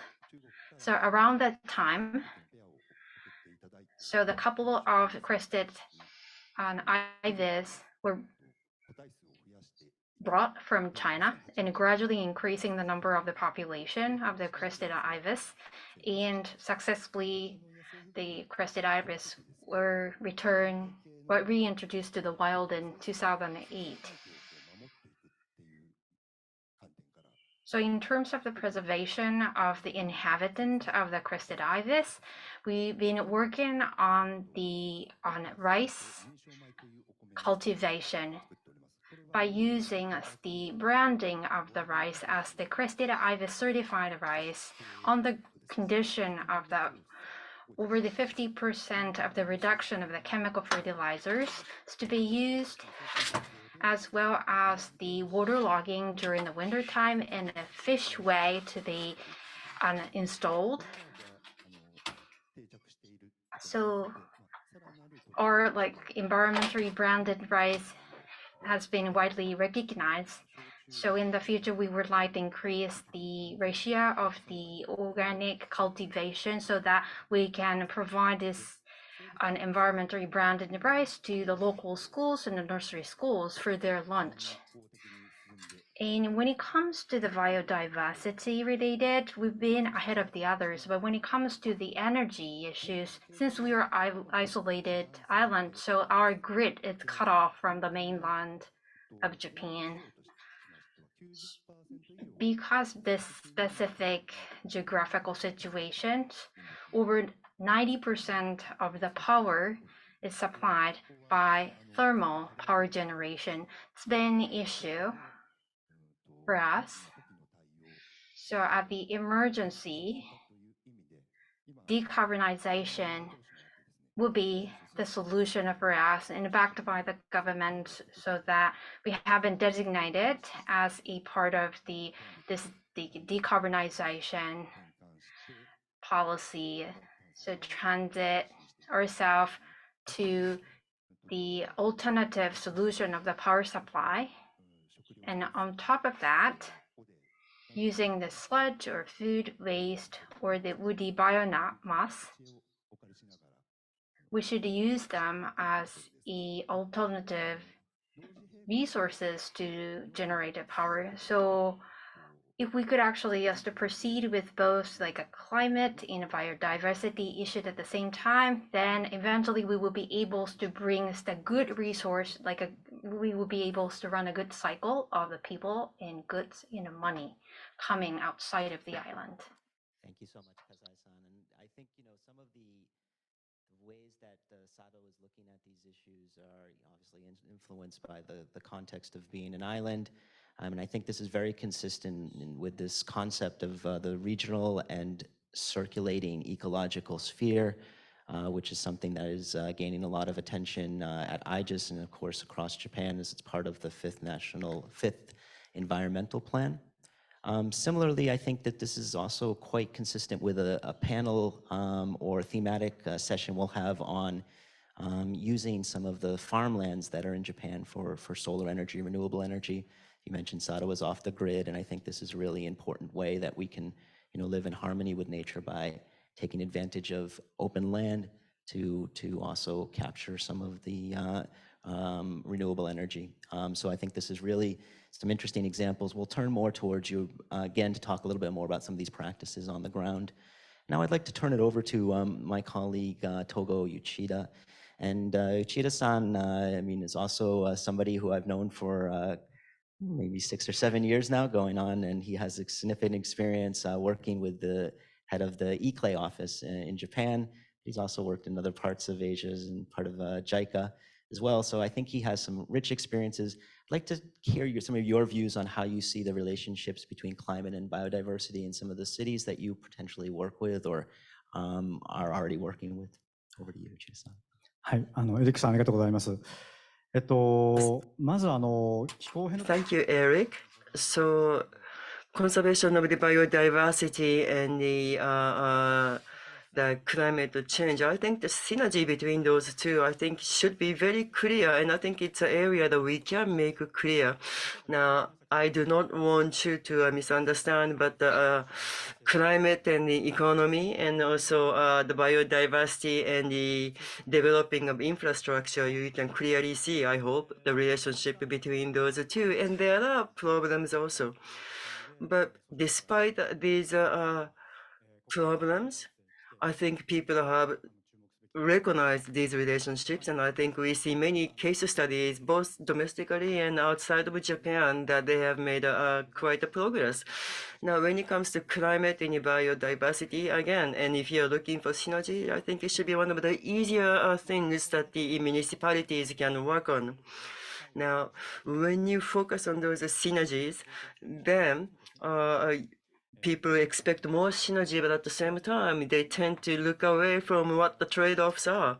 So in terms of what the local municipalities are doing, in terms of the synergy and the trade-off. So when it comes to synergy, there are cases where people are fully conscious and aiming to achieve synergy. And also there's another group of case studies where people are not conscious of doing it, but just as a result of what they do, they achieve synergy. And there are businesses, so consciously working on that. Then there are businesses, so projects that are not conscious of it at all. So for instance, adaptation measures for climate change, the measures in the capital areas against the heat island phenomena. There are many local municipalities who are working on greening of their urban cities and such. And I think that we can expect a lot of synergy between those activities and the climate change. And also, by planting trees in the urban areas, you can create shades, and that means you can also curtail the hot temperature. And also other projects such as the adding more wet areas, lakes and ponds in the parks, and also utilizing rooftops and making them gardens and the rooftop farms. Now, these measures, of course, are based on the local vegetations, and the municipalities have designed these activities around what they have. Now, it sounds all good and nice, but if you ask how or why these projects are not advanced in many places, I think in many places they do not have enough public lands to do that. And quite a few municipalities are very concerned about the cost associated with these projects. But, when you're worried about the costs, there are tax incentives. For instance, Tokyo Metropolitan Government, Otemachi, Marunouchi, and Yurakucho area redevelopment projects, all those developers are utilizing, making use of these government subsidies and to proceed with their development. So these are, in the center of the metropolitan area, and there are groups who go out in the center of the metropolitan area to observe insects, and plants. Now, there is a new design architecture project called greening, and that's basically that when you're designing something, you make sure that you ensure more green areas, and by doing that, you can secure some of the biodiversity and also combat the climate change. But also it's very good and wonderful for the people who are moving into that area. And at the same time, laborers and workers in these areas appreciate that also. So these are very positive projects. Now, trade-off between the climate change measures and the biodiversity as the measure to deal with the extreme weather phenomena. So there's the preparing and repairing the coastal areas and also the river banks. So those might be some trade-offs because you have to do something with the coastal areas and the river banks to do that. But they are working to minimize adverse effect of these works. But from the perspective of biodiversity conservation, maybe they fall short just a little bit. And that leads to how we need to look at changing the institution regulations. Now, if you look at entire world, there is the conventional way of thinking at the design and how they do business. And I think people are changing their mindsets to leaning towards more nature-based solutions in their businesses, especially in the design and architectural work. That is all from me. Thank you. Thanks so much, Togo, for sharing with us some of your views on how Japanese cities are moving forward with the synergies and also some of the challenges of thinking about some of the trade-offs. And I mean, I think it's very interesting that you see some cities investing in, for instance, tree planting. And as you also mentioned, I think there's a growing recognition, as was also implied in the previous session, on these nature-based solutions as a way to deal with some of the impacts of climate change, and as a way also to mitigate climate change. I think this is very, very useful, and we'll come back to you a little bit later also to think a little bit about how we can scale up some of these solutions and spread them from city to city. But let's move a little bit away from directly the city context and talk a little bit about how businesses can work on some of these issues. And we're really delighted to have with us today a distinguished colleague from Tohoku University, as well as from Nikkei. And this is Fujita Kawari Sensei. And Fujita Sensei, I think you have a vast amount of experience working with businesses, but also I was interested when I read your own personal bio that some of these issues are quite fundamental to your own feelings about the links between humanity and nature. So I'd like to hear from you, how do you think the business community sees some of these synergies and trade-offs arguments? And then we'll talk a little bit later about some of the practical actions that we can take. But from a business perspective, I'd like to hear some of your views on this. Thank you, Eric. Yeah, I'm in a position to be able to listen to the various companies. And back to the topic of the synergies and trade-off, maybe I should go first with the trade-off. So for the corporate perspective, net zero, carbon neutral has been the biggest challenge that they need to grapple with for years. So, but when it comes to the biodiversity preservation, probably food companies and the beverage companies have been already working on this in the early stage. But other than those companies, greenings or like afforestations, something slightly different from their mainstay of their business. Although that they do have a heavy dependency of the biodiversity, but many of the companies actually took it as a kind of the irrelevant topic for them. So, and also the climate change and biodiversity, these two are actually taken care of by completely different two departments under one companies.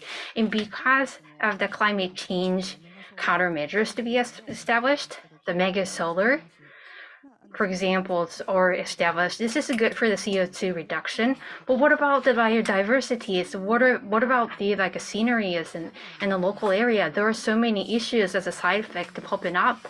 And also the biomass would be the same thing. Biomass as a food or the biomass as the energy, there's two things, the separate things. And also the palm oil is another thing what we need to look into. the palm oils is cultivated in Asian regions to produce chocolate.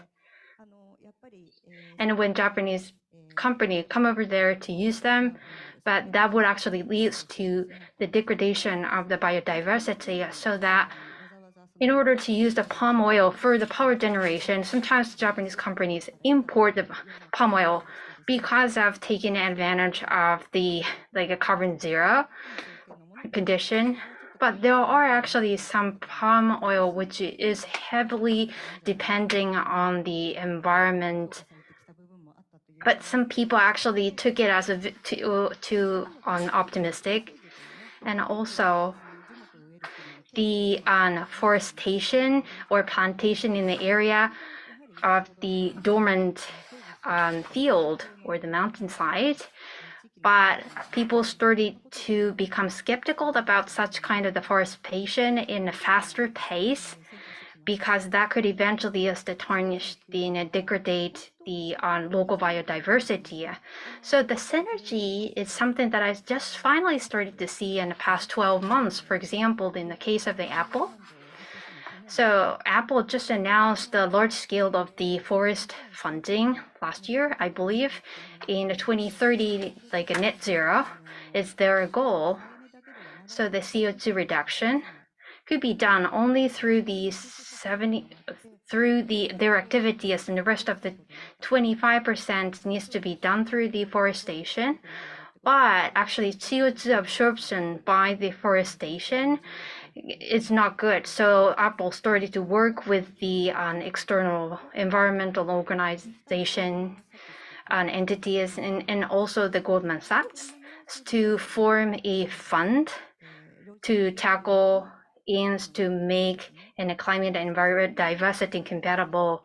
And recently, during my research, Kellen, it's a Swedish, it's not the Swedish, but the French big companies which has the Puma and other brand, and it established a big fund.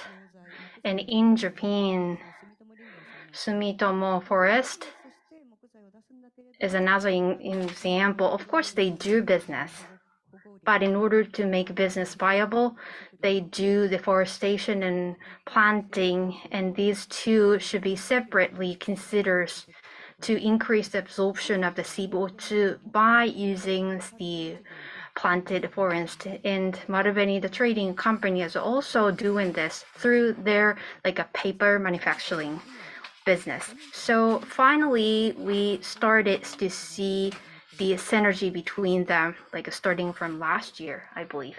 Thank you so much. Really interesting insights into, some of the trade-offs that we might have with, for instance, palm oil, and how companies are still sort of siloed in how they look at these issues. But also then we've seen some progress, especially over the past 12 months with companies like Apple, Goldman Sachs, Sumitomo. I think this is really concrete examples of some progress. And hopefully through sessions like this, we can continue that progress and also scale it up. And I'll point to that as we move forward. Now, I'd like to swing it back to my colleague, Dana Lakshmi from Kerala. And we're going to talk a little bit more about some of the actions that local governments can take on the ground to try to make sure we're taking advantage of some of these synergies and avoiding some of the negative impacts. And so Dana Lakshmi, back to you, and I want to hear a little bit more about some of the local actions on the ground, especially, you showed some of this video from the Kerala floods in 2018, 2019. What are some of the ways that we've been able to move forward? What are some of the challenges that you experience at the local level, and how can we overcome some of those challenges to really make progress on the ground?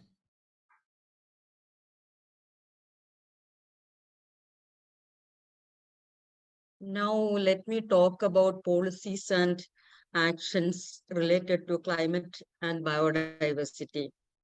In India, the central government under the Prime Minister, NDMA, and the State Disaster Management Authority, SDMA, and the District Disaster Management Authority, DDMA, are the helping the states to manage the crisis. The primary responsibility of the disaster management is vested with the state governments. the response to disasters have become a growing priority at the ground level. At the ground level, DDMA in district administration is local level authority for disaster management, and it works with the allied departments to address the crisis. There are several challenges to safeguarding against climate change and threats to biodiversity on the ground level. First of all, there is an absence of community-based early warning system for floods or any other disasters. In a related way, there is a limited risk communication and lack of household disaster preparedness. Often the people resist to leaving their places during the disaster due to low awareness. There is also insufficient response capacity among potential community services like per capita, police, fire force, medical staff, shelters, and volunteers. Another problem, there is absence of adequate training in communities for their own native language. Most often, government level trainings are given to officials that is very conceptual and scientific. On the other hand, more applied and practical guidance is needed. And finally, yet importantly, limited source of the physical and financial resources, the rural communities can effectively utilize the social capacities during the disasters. In conclusion, to take these challenges to opportunities, I also have a few suggestions. A bottom-up approach in disaster management or community-based disaster risk management, CBDRM, can help to transform vulnerable communities to resilient communities.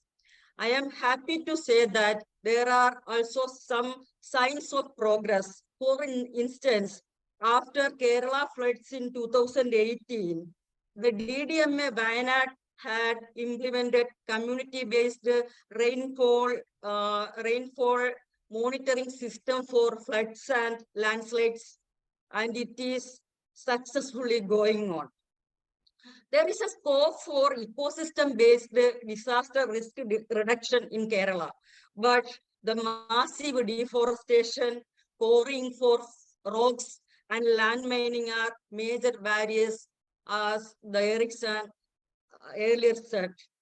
Overall, there is a need to recognize that coastal communities are the backbone in aftermath of flooding, so training to them properly for crisis, even the evacuation is the key factor for the management of disaster management. Thank you so much, Dana Lakshmi. And I think this is really critical, the point that you're emphasizing about social capital and about people being affected and making sure that local communities are prepared to deal with these crises in a way that's very practical. I really appreciate you sharing that experience. And I think, that's sort of you said the backbone. The backbone is really, really critical to focus on local community. And I think that this also, when we start thinking about local action, I have the same question actually. Local action. That's right. That's right. And I think we want to ask Kasai-san the same thing, in Sado Island. How does he see communities, how does he see local actions being taken that really try to limit some of the negative impacts and capitalize on some of the synergies? Communities for addressing these issues. Yes. Yep. Yeah. I think that comes across very clear. So let's hear about it from the Japan perspective. Over to you, Kasai-san.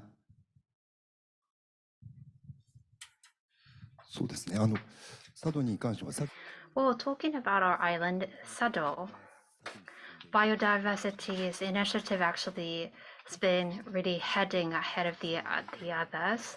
So when it comes to the implementation of the renewable energies, we needed to preserve the toki, the Crestida ibis inhabitant, and about 70% of the islands is the forest.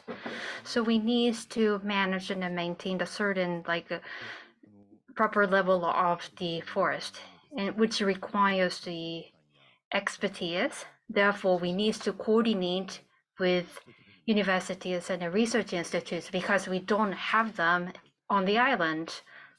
So that's the one thing that I should note. And another thing is cost, because the government side has been backing us financially. So we just have to make sure that we should seize the moment to proceed with the measures in a proper way. Now we've been seeing the supply disruption, so that would be some challenge that we need to address. Thank you so much, Kasai-san. And I think it's really interesting that you stressed, the collaboration between different stakeholders. I know, for instance, some of our colleagues from IGES and Takeuchi-sensei, Fujino-san have all tried to help work with Sado Island to really put some of these actions on the ground and build that community level support for some of the things that you're doing. And so, this building multi-stakeholder partnerships to help advance some of these initiatives is really critical. From Sado and also in Kerala, I think we see this in many different contexts. So one of the questions I wanted to have now for my colleague Uchida-san is thinking, okay, we have some good practices. We have a recognition that community-based action is absolutely essential to capitalize on these synergies and lift away some of the trade-offs. Uchida-san has worked very closely with this ICLE, this very prestigious city network. How can we spread some of these good practices and make sure that it's not just one city, it's not just Sado, it's not just parts of Kerala, but it's many different cities, it's many different places at all the same time, so we can drive forward some transformative change. Thank you, Eric. So ICLE, well, is the Council for Cities. And so the urban city collaboration is one of the activities we embark on. So this kind of example to be shared with the different local municipality, and with that we want to promote. And we're doing this both at home and abroad. And so by engaging in such an activities, so each municipalities, not just starting from the scratch, they can learn from each other.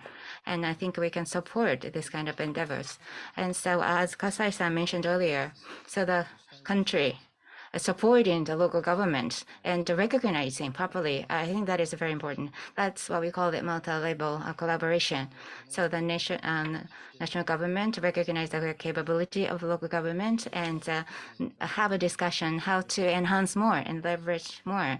I think that will activate more local down-to-earth activities. A G7 summit meeting, they issued a communique and they highlighted the importance of local communities and local governments. And so I was at the COP27 and the urbanization. Well, there was the minister level dialogue on urbanization at the COP Forum for the first time. And so now we are shifting our focus to implementation. And so the role of the local government and municipality is now being enhanced. And so by pushing this, I think we are starting to get more and more such the good practice. And I'd like to talk about the system now. So local communities or the local government needs to be creative, of course, as to be the better cope with the situation in terms of synergies and trade-offs. But because the administrative organ, they need to manage. And so the national government needs to recognize the issue and change the system and sometimes in the future. And so based upon a scientific understanding, and that's convinced the national government has to happen as well. Otherwise, this kind of activity will not spread further. That's all. Thank you. Thanks so much for sharing some of these experiences. And I think, one of the interesting things about city networks is in slightly different way from sort of our international system where we talked in the previous session about 200 countries having to agree. International networks are much more flexible in many ways. And you don't necessarily have to have everybody on board, but if you have a critical mass of different cities moving in the same place, that can be quite a nice driver for change. So that's a good thing for you guys.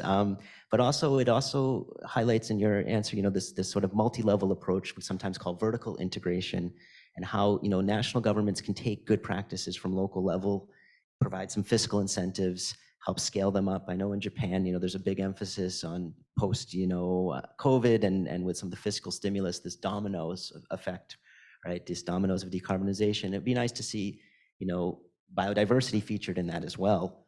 And you guys can collaborate with that, through G7 and other big international process and drive that forward. So I'm really glad that, we have somebody like you who's, up in the driver's seat and pushing that. It's really great. So now I'd like to turn it back over to colleague Fujita Sensei. And Fujita Sensei, so we've heard a little bit about now, how some local practices are taking form on the ground and some of the challenges, of course, and how some of the ways we can help scale up action. But once again, that's very much a sort of local governments working with national governments. It's very public sector.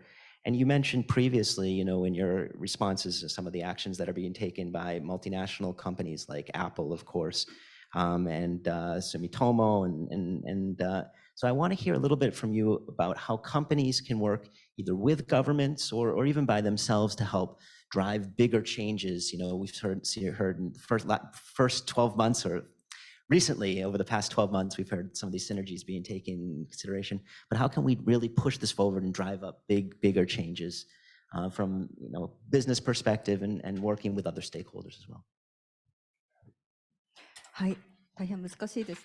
That's a very difficult question to be resolved, but my attention is really drawn to the finance and the regulations, and both of them are really ongoing. Maybe a little bit off from the topic, but the corporates in the UN, this is really big things to talk about, and sometimes we were actually really won't be able to pay attention to the smaller one, which is a local. But when it comes to the biodiversity and the natures resides in the local communities and local places. And I'm sure as a part of the supply chain, you can't really ignore the connection with the local citizens and the local community. And by the way, I'm from Toyama Prefecture, and my hometown, and next neighbor of my hometown, recently the fishing company, Maruhanichiro, like the marine version of the green bond, they issues about like the billions of them, and then they started to cultivate the Atlantic salmon out there, and then that should be sustainable. That's why they actually name it like a blue bond.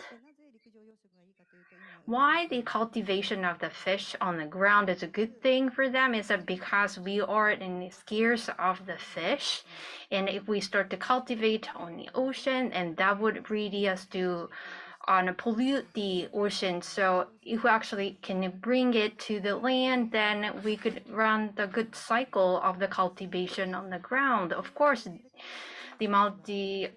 this company will pay very close attention to the environmental protection. So they decided to issue the blue bond after receiving the second opinion from the financial institute. But someone like myself, who is from the place, reading us the second opinion, their focus is renewable energy. But for the local citizens, that this place is very close to the Japan seas, and like it was rich on diversity of the fish.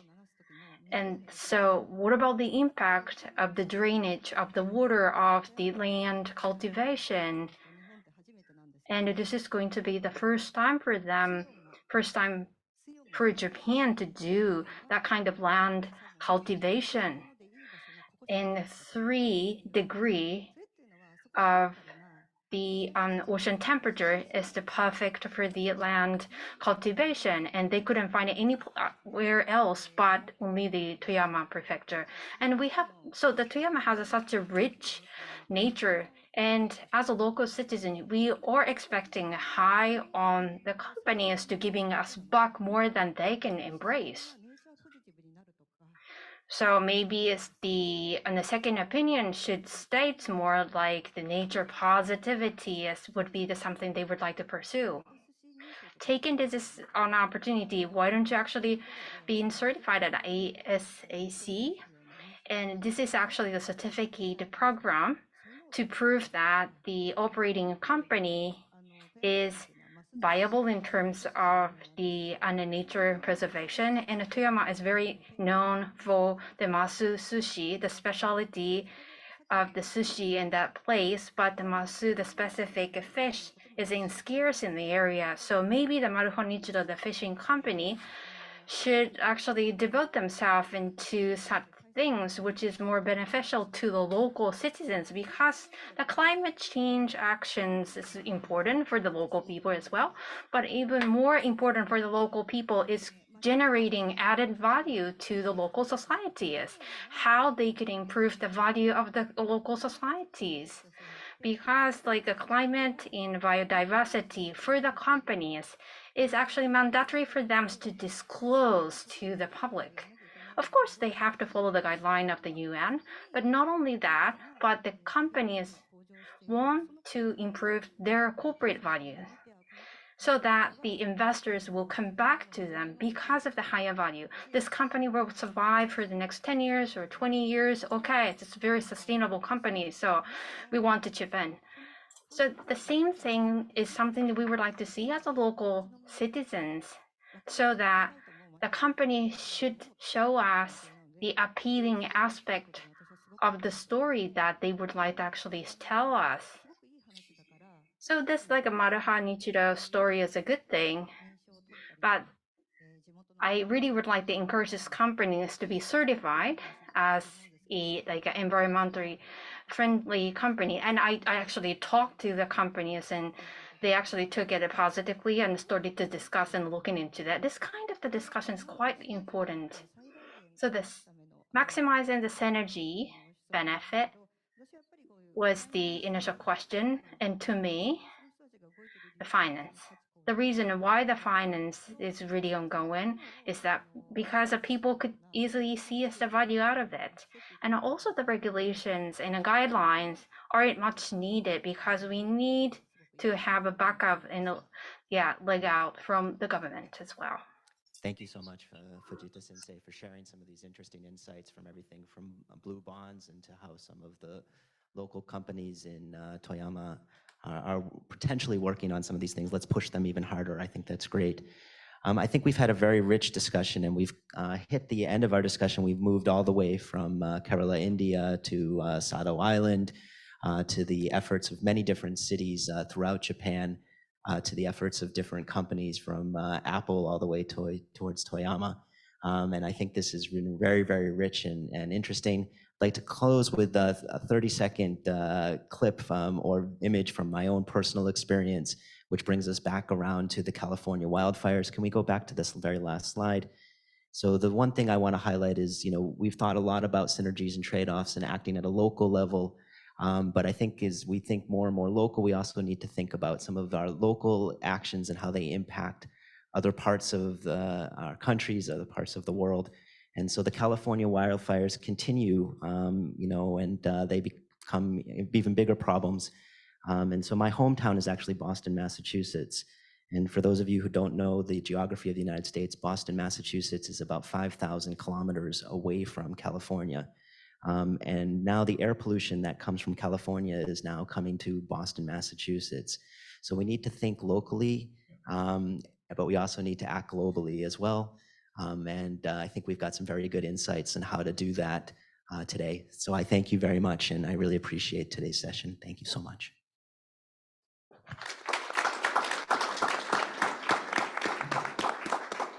Thank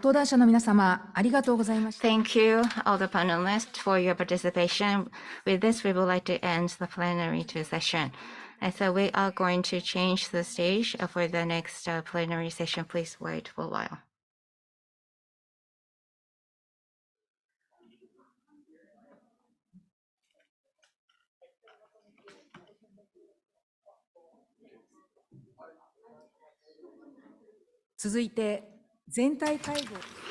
Next, we would like to move to the plenary session number 3, from science to policy to action. Now, this session is made of 2 parts. I would like to introduce the speakers for the first part. Mr. Bibat Dhawan, Director, Energy and Resources Institute of India, Terry. Mr. Dhawan will be joining us online. And from Korea, Korea Environment Institute, or KEI, Chairman, Mr. Chan Hoon Lee. And next, from the Research Institute for Humanity and Nature, Deputy Director, Mr. Makoto Taneguchi, and the President of AGES, Mr. Takahashi.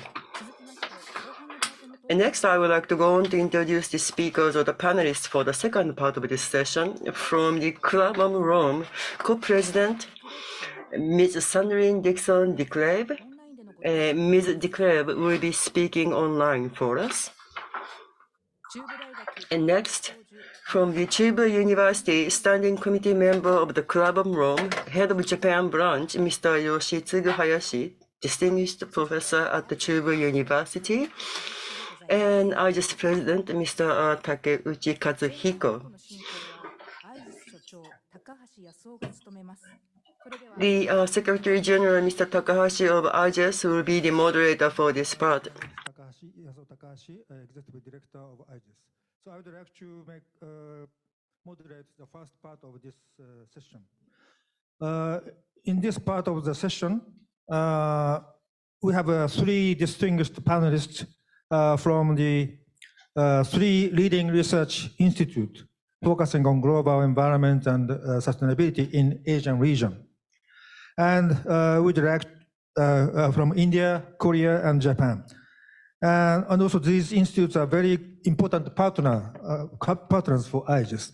So I would like to discuss how universities and research institutes as change agents can contribute to the fundamental changes in our societies and economies addressing to the crisis of global environment, in particular through integration between climate change and biodiversity.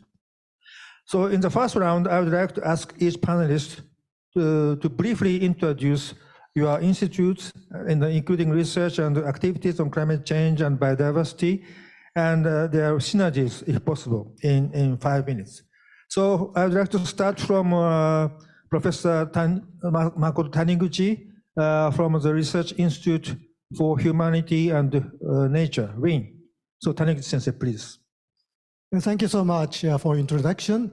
My name is Makoto Taniguchi. I'm a professor of hydrology and also the Deputy Director General of the Research Institute for Humanity and Nature in Kyoto, Japan.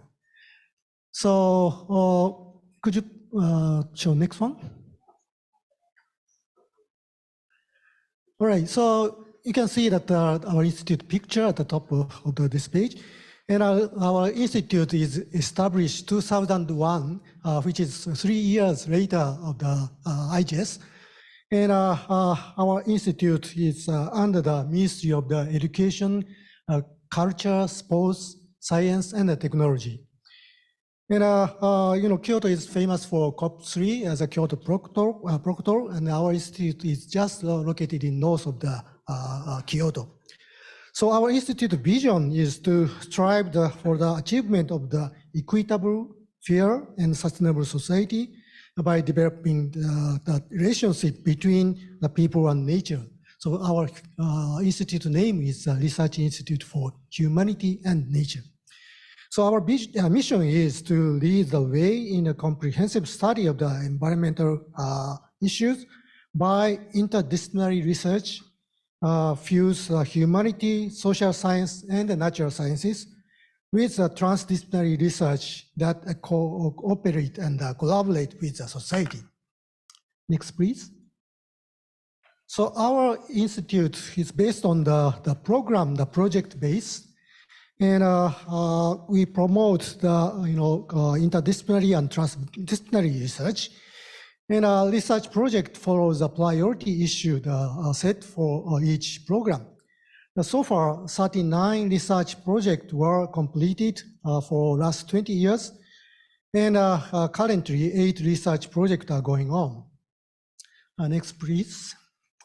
One of our research institute character the stable isotope facility as a traceability to clarify the causality in environmental problem. So our institute maintained the state-of-the-art laboratories with a central emphasis on stable isotope analysis. And we started the environmental isotope study program in 2012. And this program promotes utility of the stable isotope analysis. And more than 100 university and the research institute are involved within and outside of Japan for the isotope research facility.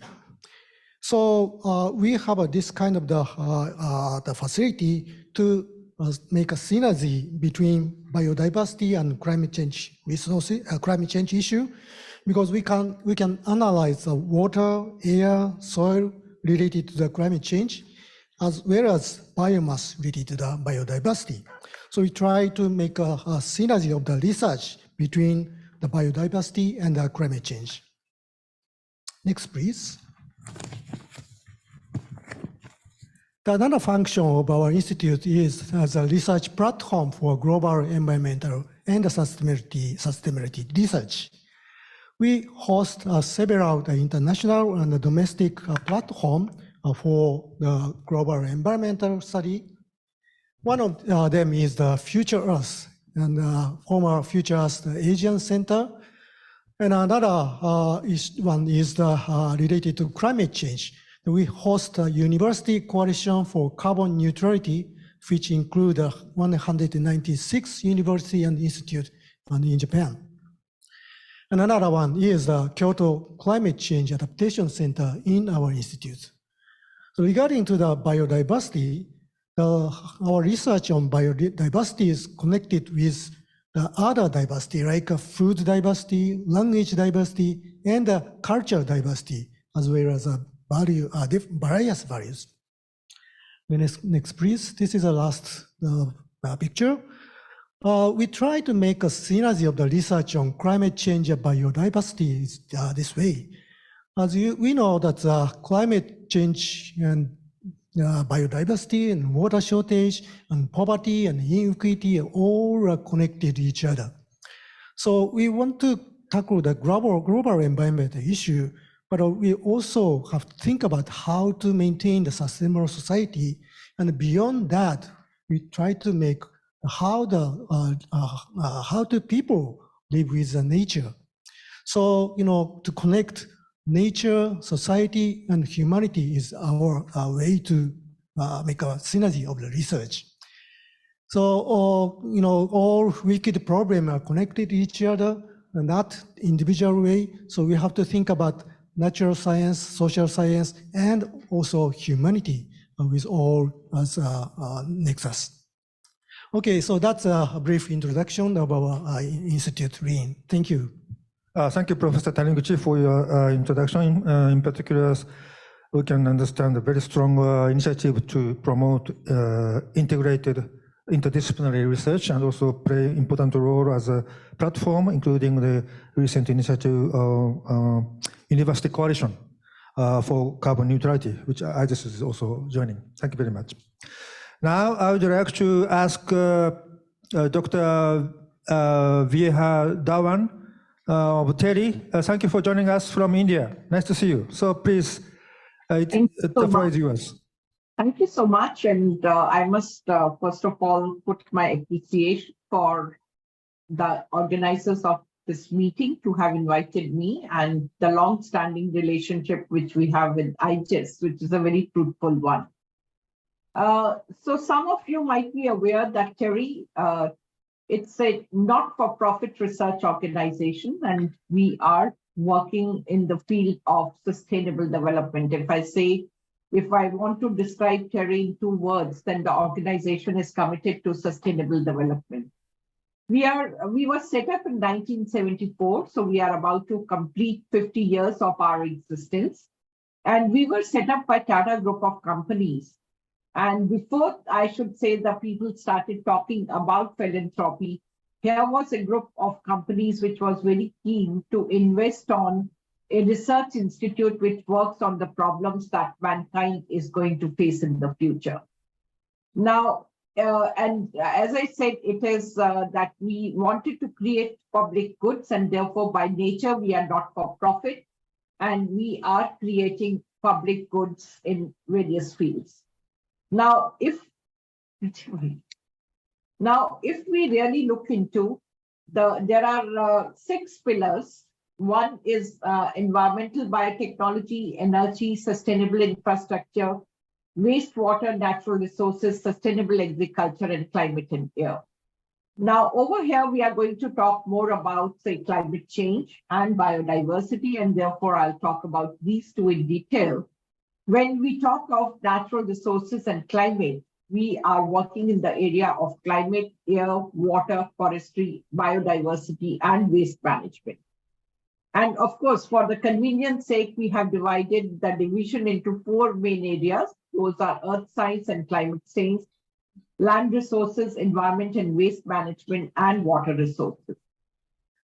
Now, over here, if the earth sciences and climate change, which is one of the most important work in which TERI is involved with, and I'd like to also mention that before it became a buzzword, TERI believed in it. When India completed 50 years of its existence, free independence after independence, when everyone was talking of development, TERI brought out a study which said Green India 2047. And that was that, yes, development has taken place, but is this development sustainable?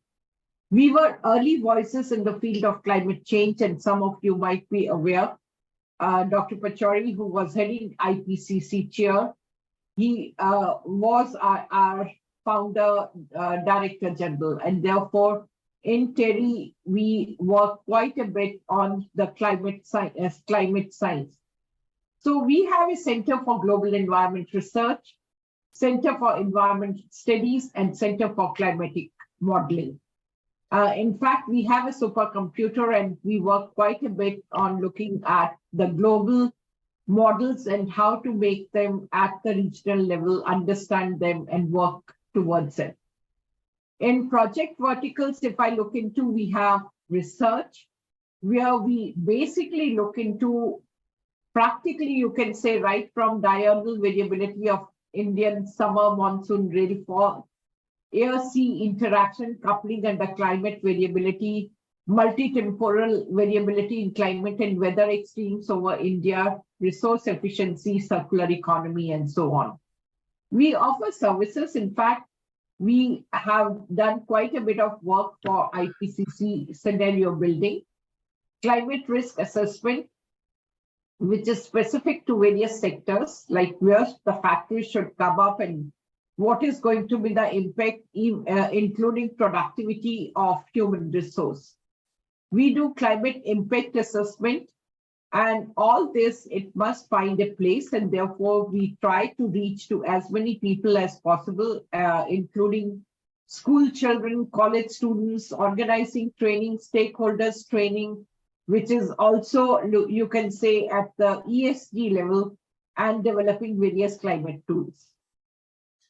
The other division, which is very, very relevant, and that is dealing with the biodiversity and ecosystem services, that comes under land resources division.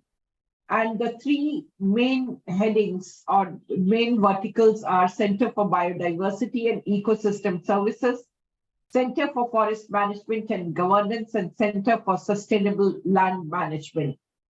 We have come out with a very interesting, I should say, we are leading in the country, and that is the studies related to carbon finance. It becomes extremely important, not only that we preserve, we take care of our forests, but also how do we increase area under forest cover. And one of the possibilities is introducing agroforestry. And some of you might be aware that in India, we talk quite a bit about increasing farmers' income. And what is becoming very common in the country to achieve that is not just from the agriculture, it is from the agriculture field. So one can set up solar panels And that becomes a sort of income for the farmer and also for pumping water for agriculture purposes. But then it is also that if you put agroforestry species, that helps them in the first place. It is either like you are talking about, if it's a horticultural species, farmer can sell the produce second, third, fourth year onwards. And if it is a forestry species, then depending on the life cycle, they are able to cut the wood and sell it in the market. And what is also becoming is that if you do it properly, farmer can also earn carbon credits. So it is a win-win situation. So it actually becomes 3 crops for him, 1 from the solar, 1 from the agroforestry tree, and third is carbon market in addition to what traditionally they grow in the field. And we have done it in very large numbers. We are working in the tiger reserves in different states of the country, as well as with one panchayat.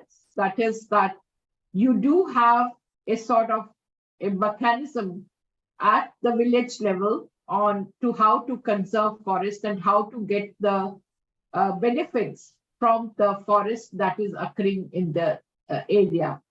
So that is quite good. So Terry is involved with the capacity building. We are involved with the valuation of ecosystem services, landscape restoration, policy and advisory, and the monitoring and evaluation, looking into various watershed projects and so on in different states of the country. One thing which I thought... Sorry, Dr. Dhawan, would you please sum up because of the time constraints? Sorry.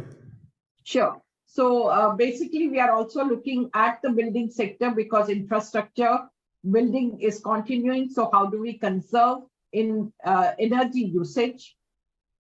In buildings, we are GREHA rating, and Center of Excellence has been set up. And we are also looking into the role of EV and various other transportation modes so that we reduce the EHG emissions in a big way. So thank you very much. So I won't go more into details. So thank you. Okay, thank you, Dr. Dhawan. I'm very impressed by your very broad activities and research on relationship on climate and between climate and natural resources, including land, water, resources. And also you have a very extensive activities on capacity buildings. Thank you very much. Now I'd like to move to Dr. Lee Chang-Fun from Korean Environment Institute. So first of all, thank you for coming in person to this meeting from Korea, and I would like to see you hear your presentation. All the way from Korea. Thank you for Mr. Takashi for your kind introduction and invitation to these meaningful events. ISEP 2022, I extend my sincere gratitude to the IGS for preparing all your efforts to prepare this year's forum. Korea Environment Institute will be 30 years old next year, 29 years old nowadays. We have over 300 staffs. We are working in real terms in all variety of environmental issues. For example, air pollution and water pollution, water supply, and nature conservation, resource circulation, circular economy, and climate change adaptation and mitigation. In all variety of environmental issues, we are working in closely with the Ministry of Environment, but this, we are not directly under the Ministry of Environment. We are under the Prime Minister, but we are working closely with the Ministry of Environment.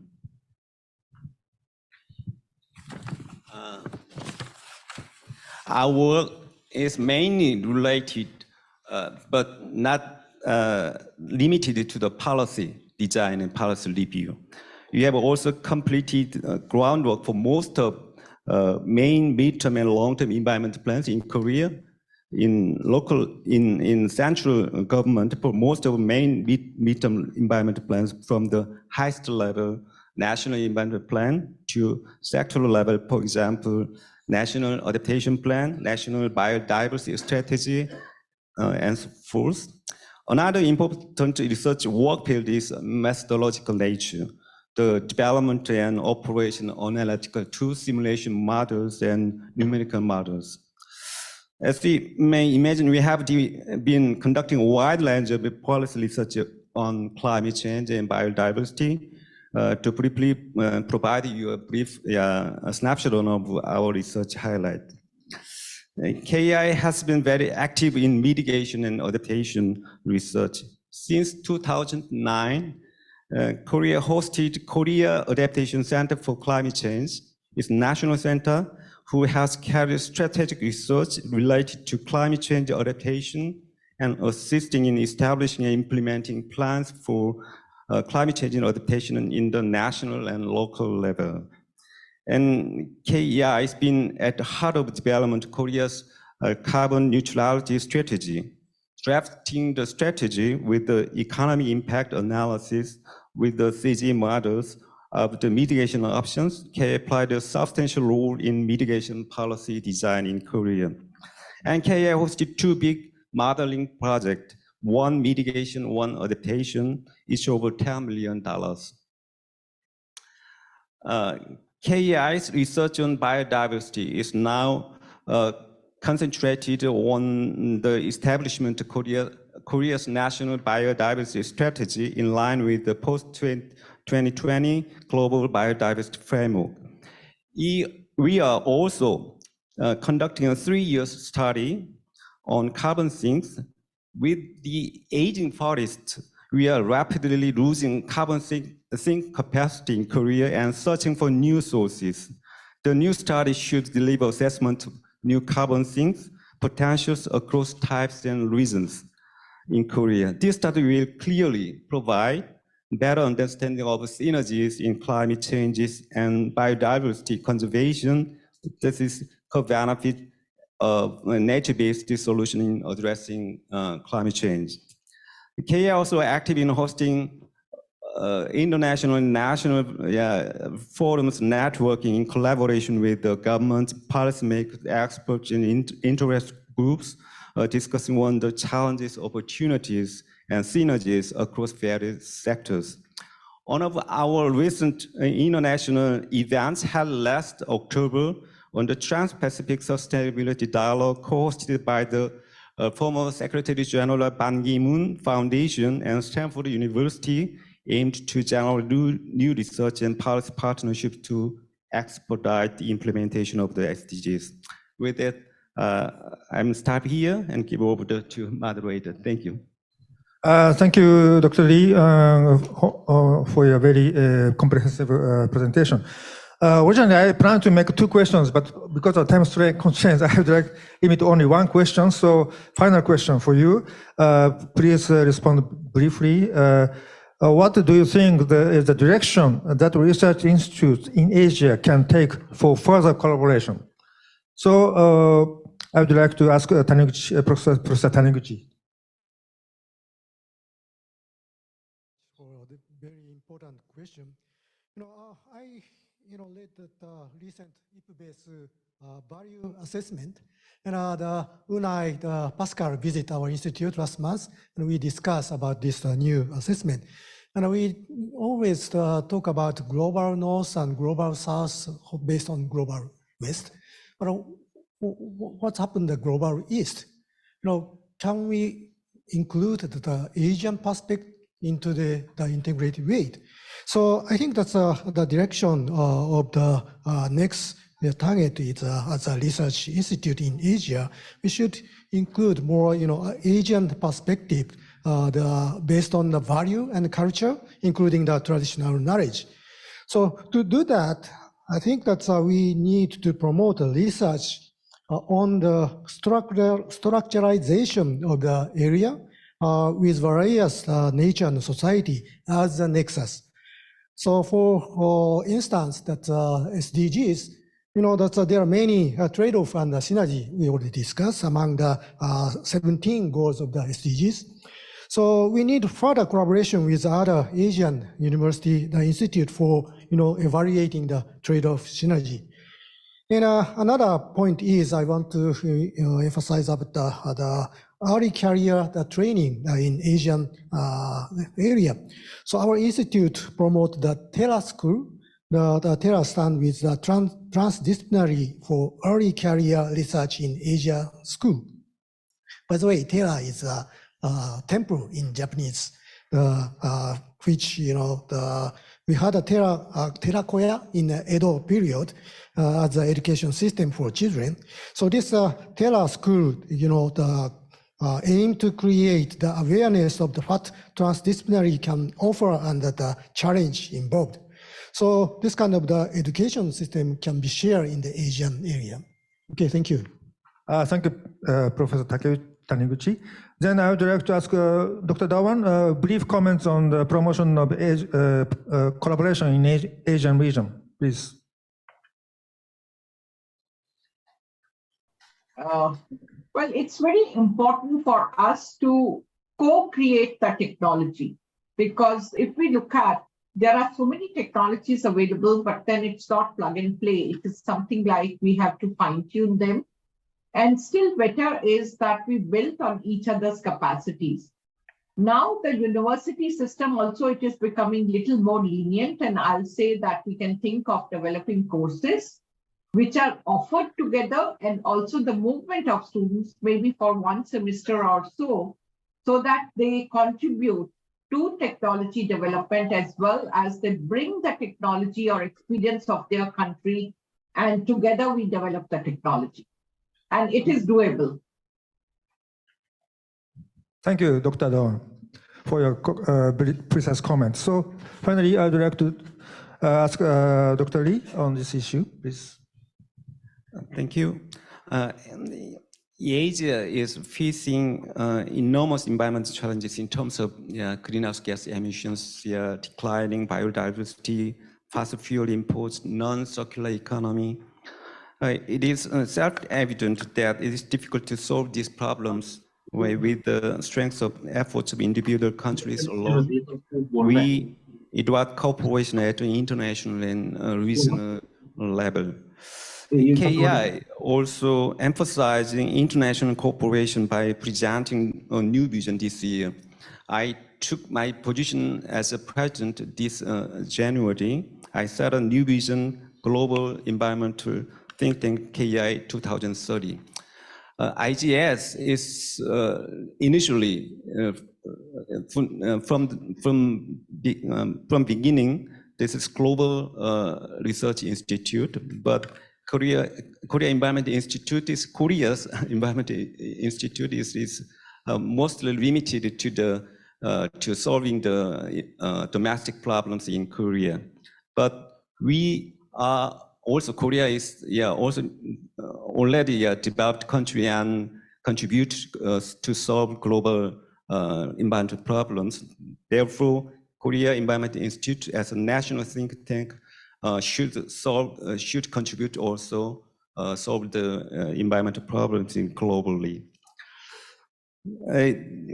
We said, to this end, we want to form a solid research alliance, for example, with IGS, beyond the loose networking, and by expanding joint research with foreign research institutes and further activating information sharing, especially personal exchanges in person.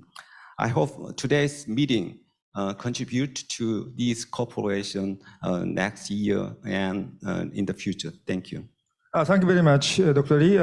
In particular, we are very pleased to hear that you are trying to expand the international collaboration. Thank you very much. So thank you very much for three distinguished panelists for your very active contribution to the discussion. Sorry for the time limitation, but I think we have a very good big similarities between us, and also difference of the strong points. So I can see a very much further possibility for collaboration. And I hope today's session, a brief session, will be a kind of trigger to further promote our collaboration. Thank you very much. So now I'd like to move to the second part of this session, and which will be which will introduce the recent publication Earth for All by the Club of Rome and the Japanese translation of this publication by IGES. So I'd like to ask Professor Takeuchi to moderate the second part of the session. Thank you very much, Takashi Shocho, for introduction. And I would like to introduce two additional participants. One is Dr. Sandrine Dixon-DeCleve, co-president of the Club of Rome, and also Professor Yoshitsugu Hayashi, the president of the Japanese Association of the Club of Rome. And I also would like to invite three speakers to make a comment on this book, which has just published. I would like to start by explaining about the significance of the publication of the Japanese version of the book entitled Earth for All. In 2022, the findings of the international initiative Earth for All, a collaborative project for transformational economics, have been developed into a report and published as Survival Guide for Humanity. This book, Earth for All, shows us the pathway toward a sustainable and resilient society where everyone can enjoy well-being within planetary boundaries based on the new system dynamics model. Unfortunately, the world is now facing a variety of global threats, and we have come to the realization that we are not on the right track to achieve the SDGs before 2030. As such, Earth for All identified 5 interlinked areas that need immediate action and solutions: poverty, inequity, empowerment, food, and energy. This groundbreaking book urges an extraordinary turn now of the current economic and social systems and captures the essence of the crisis with bold and innovative proposals and useful guidelines to ensure we are on the right track toward a sustainable future. I knew that this important report needed to be translated into Japanese, and I became the supervisor of the Japanese translation. As I took on this role, I recall that in September 2010, when I was a vice rector of the United Nations University headquarters in Tokyo, I had extended an invitation to visit Japan to Professor Dennis Meadows, co-author of the iconic Club of Rome report, Limits to Growth. We organized a retreat with about 100 university graduate students, and Professor Meadows joined us in heated debate that we went on late into the night as we discussed the future of humankind. In addition, I'm good friends with Professor Johan Lokshaw, one of the main authors of this book and a proponent of the concept of the planetary boundaries. In 2018, we published a Japanese translation of Johan's book entitled Big World, Small Planet, Abundance Within Planetary Boundaries, which he wrote with the photographer Matthias Krum. And now, Earth for All takes further steps, challenging the world to construct a new paradigm of growth within the planetary boundaries. At UNFCCC COP27, held at the Sharm el-Sheikh in Egypt, there was a side event related to Earth for All, and I was able to join the event where I met Sandrine and Johan in person. In addition to the English edition, this book has been translated into German and Italian, with Chinese and Korean languages editions under development, reflecting the growing momentum for sustainability. It was a very meaningful and valuable opportunity for many IG staff members to contribute to the translation of this book. And I hope that the message of Us for All will be delivered to a Japanese audience, encouraging us to pave the way toward a sustainable future. Thank you very much. Now I'd like to move to the Sandrine on her explanation about the book with the video that you prepared beforehand. Sandrine, floor is yours. Thank you so much, Dr. Takashi. And I think we should start maybe with the video, and then I will give further explanation. I am so appreciative to IJIS for the translation of this book, and I, like you, am very much hopeful that the Japanese public will find it useful and fruitful. So shall we launch the video?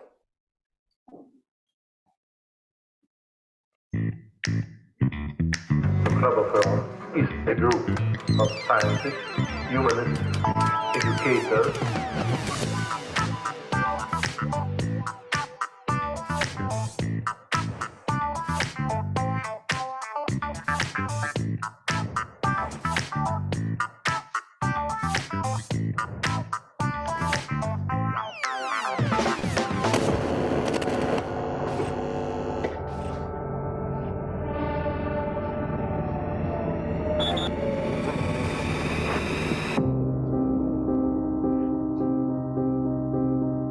It's irritating that humanity has not listened to us, but they haven't. The warning bells were there already 50 years ago.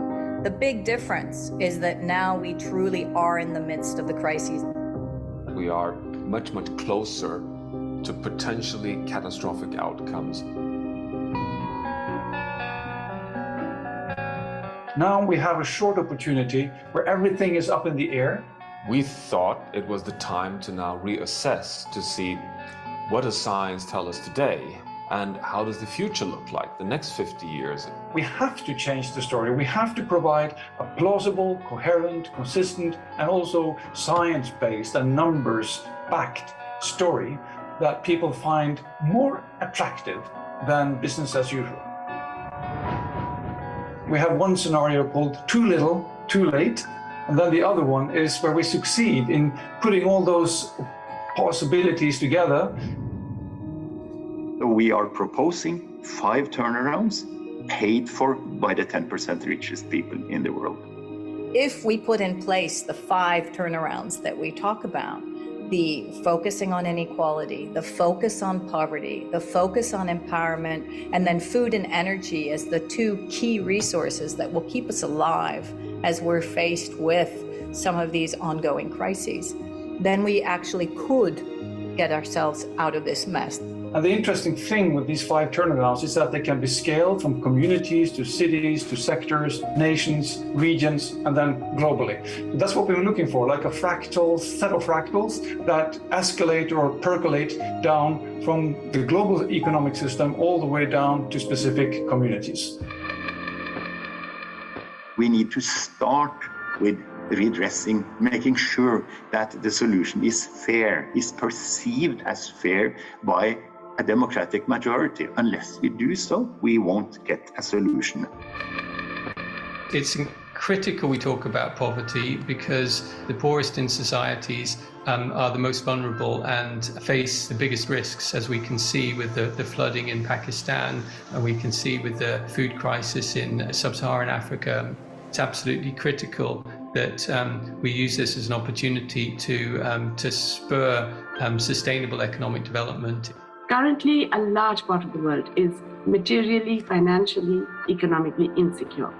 And it is true when they're working, whether they're paid or unpaid, and it is true when they are not working. So a universal pension that guarantees affordable life is an essential part of this.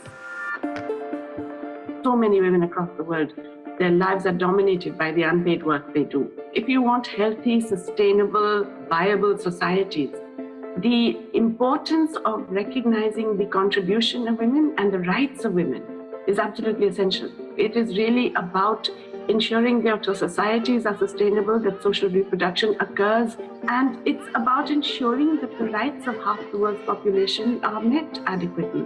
Women must be given the freedom to make their own life choices. in the food system, we would see a rapid change towards more logistics that reduce the unnecessary food waste and food loss so that we have food security. I'm absolutely convinced that the Ukraine war will help us to accelerate the transition away from oil, coal, and natural gas. So we could see an energy democracy where local sources, microgrids, local areas don't have to rely so much on the global fossil energy system. What we're facing is not an environmental crisis. It's a crisis of security, of stability, of prosperity and equity. And that's what Earth for All really brings forward. So the overall object of the latest report is basically to continue the fight. If sufficient mobilization occurs, and if the demand for major changes in economic strategy gets loud enough, then we can actually achieve a major turnaround. I'm fairly optimistic that we are going to see a very, very rapid transformation. But the question is, will it be fast enough? Now we need to come together and we need to share this image that a giant leap is fully possible. That comes back to a series of different structural shifts that we will have to make across the globe in order to ensure that we have truly an Earth for all.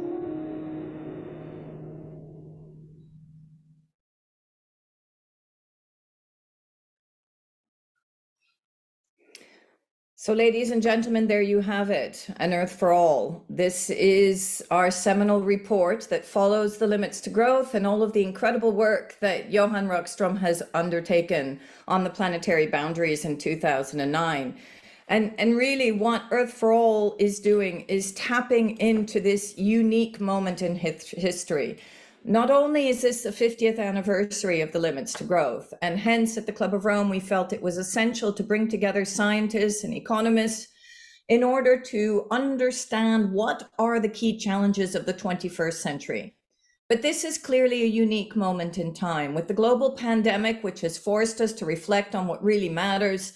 Now with conflict, which is right on our doorstep here in Europe, and clearly also with the compound effect of climate change.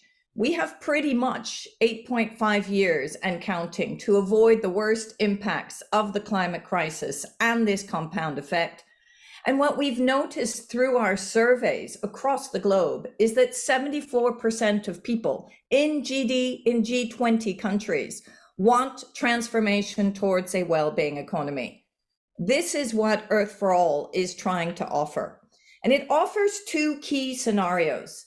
The too little, too late scenario, where poverty reaches zero only around 2100. And as you heard from Johan Rockström, it is clear that it is the security crisis, the social tipping points that will actually hit us before the major environmental tipping points. So these social tensions only fall at the end of the century, with well-being actually concerning us very much and continuing to fall. Global average temperatures then would hit a catastrophic 2.5, if not 3 degree rise minimum. This is the too little, too late scenario, where we don't apply the 5 turnarounds that we speak about in the film. But then there's the giant leap scenario.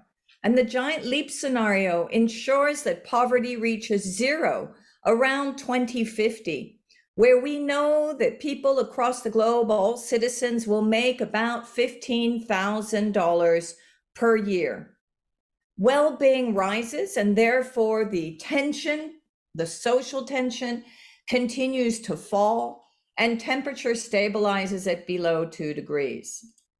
So it is the actions in our 5 turnarounds that enable us to get to this giant leap scenario. And that is truly the message of Earth for All. The fact that we force the reduction of poverty down dramatically, that we give new types of growth modes that are not focusing on GDP determined growth, but actually well-being, where we put in place well-being indicators focused on environmental, social, and economic indicators, where we look at taxing the rich, where we ensure that we address debt cancellation, where we ensure that we actually look at special drawing rights. but also the links with inequality, where we make sure that within countries and between countries, there isn't a gross inequality that continues to grow across the world, where we look at trade unionism and universal basic dividend and progressive taxation scenarios that are enabling people to thrive and not just survive. And ladies and gentlemen, here in Europe, again, we have to remember that we are going to be facing one of the greatest recessions that we've ever had, and we are in the process of seeing the inflationary effect, energy poverty, and food poverty growing in Europe because of the Ukrainian crisis. So we also then need to address empowerment. And how do we ensure that women and girls across the globe have access to education, to proper pension plans, and to leadership across the jobs, but also decision-making? These three key turnarounds are the turnarounds that will enable us to move away from those social tipping points that we believe are so important. But then we must address a complete shift within our food and our energy systems in order to underpin a decarbonization and also an equality growth across our economies, ensuring that we change our diets, ensuring that we optimize our food systems for local production, for local consumption, addressing regenerative agriculture and new farming techniques, and of course, ensuring on the energy side that we optimize energy efficiency, that we pull out of fossil energy, electrify everything. So I'm going to finish off by saying the following. For us at Earth for All, the way in which we shift towards a well-being society, away from the current challenges that we have today and build resilience across our systems, is to understand the feedback loop between dignity and the fundamental needs that must be met, between nature and the impacts that we know will happen if we continue to deplete our biodiversity so that we can keep people safe and healthy in their communities, the connection with fair distribution of the commons and wealth, the need for fairness, where everyone is focused on delivering a shared well-being, and a participatory economy and democracy, where the planetary boundaries are not exceeded, but also governance models are enhancing a democratization, but still a very strong role of the state. This, we hope, will be what Earth for All is able to contribute to the world with clear policy recommendations and engagement strategies. And we very much hope that Japan will join us in promoting this movement of embracing in this 21st century a new economic model that truly enhances well-being, build resilience across our systems, and enables us to thrive, not just survive, as we are meeting these key crises that we have today. Thank you very much. Thank you very much, Sandrine, for your clear messages from the Earth for All. Now I'd like to move to the main messages from Earth for All and its implication for Japan. Ask Professor Hayashi to deliver his remarks.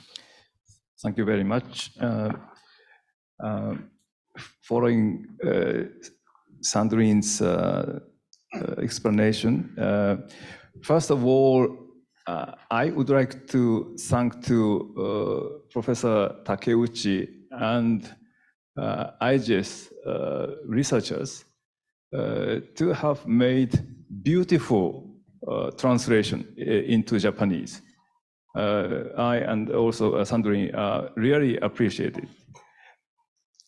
The implication to the Japan or Japanese Association of Club of Rome, so I have noted some brief history here. So Club of Rome report 1972, and then after that there was a very important person that was Saburo Okita, who thought report was important, but it was not enough to every government to really promote it. That's why it's the role of not NPO like Club of Rome, but the role of United Nations. So that was realized as Brundtland Commission.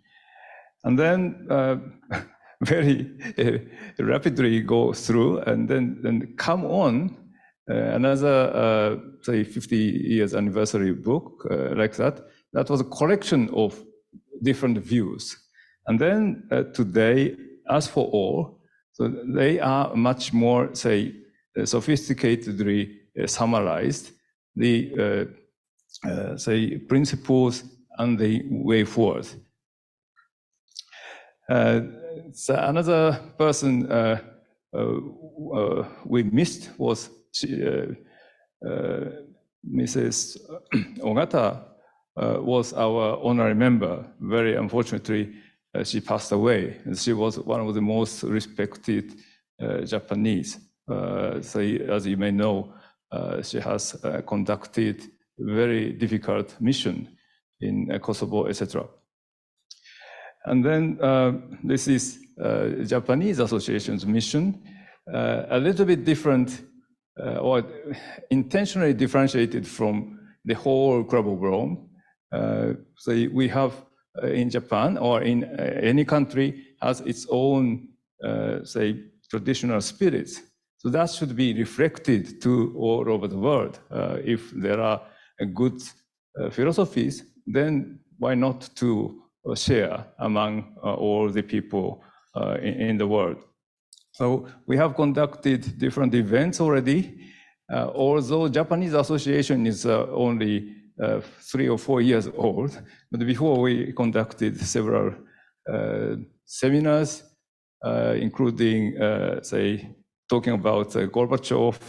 And this title, as you may know, 5 years ago already done. So if you like, I could distribute this to all. Anyway, so we have conducted several events like this. So I stop here and thank you very much. And again, As for All should be, say, inherited by all the Japanese and particularly participants here today. Thank you very much. Thank you very much, Professor Hayashi. Now I'd like to ask the panelists to make a very short remarks and try to deliver what sort of implications we have for Asia, starting by Professor Taniguchi. Thank you so much. And from Earth for All and Professor Takeuchi, I learned a lot and very important things. And first of all, I appreciate that this book identifies 5 key areas. And of course, it's connected to each other. But I realized we need a paradigm shift from the value system that see nature only as a resources to a value system that view nature as a human being that live in the diverse nature and the social environment.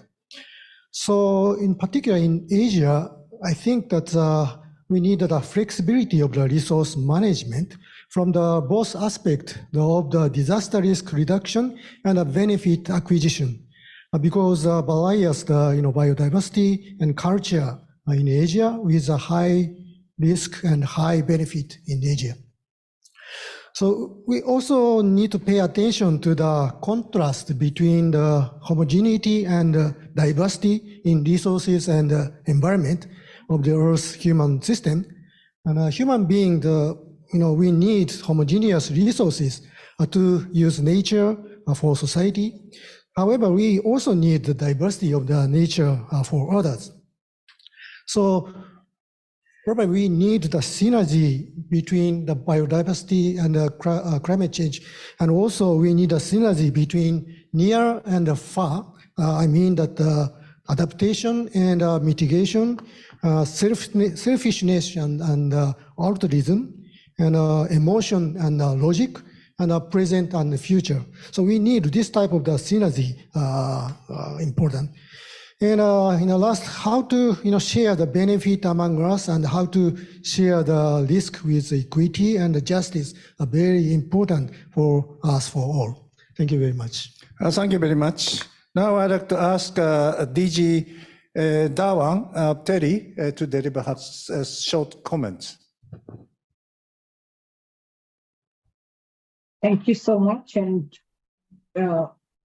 I should say it's a great publication, and I must congratulate to bring the Japanese version of the same. As rightly mentioned, IPCC had brought out the various studies that indicated that we are going through a very difficult time. And really speaking, the fact or what is happening is worse than what was predicted by IPCC. The other fact is that the countries like ours, which are already struggling hard and poverty is widespread, they are unfortunately going to be further hard hit by the climate change. So it's not uniform, so we are going to suffer all the most. And the other thing with so many negatives of the pandemic, it has taught us that if one thing happens in one part of the globe, it's going to have impact in other parts of the globe as well. So what is unfortunately happening that it is becoming, or rather, we are taking too long to act. We are already late, but still we are talking about not finance coming on the table, not technology transfer happening the way it should have. And so the seriousness is not there. We are discussing quite a bit about that it requires it. So we need to act very fast. And I always remember, like I have started remembering my one of the nursery functions rhyme, and that was, we have one life to live and so much to give. And really speaking, the planet can do very well without us. It is we who want to save the planet for our own survival. So we need to understand that. During the time of pandemic, biodiversity was doing so well. The nature was on its best. So we really have to move towards it. And I'll just draw attention to our Prime Minister's slogan, that is life, and that is lifestyle for environment. So that it is not responsibility of the government, it is not responsibility of the corporates. Each citizen, each one of us is impacted by climate change, and each one of us is contributing to the climate change. So we need to understand and set our own actions properly. And that is what the message I would like to give from India's side, that we have to move away from consumerist society, from consumerism to a society where we care for every other citizen and the environment. Thank you so much. Thank you so much, DG Dawan. I would like to ask President Lee of KEI to deliver your short comments. Thank you, President Takeuchi. I think the subject of this book has become wider and more modern, including climate change. But the critical message has stayed for 50 years.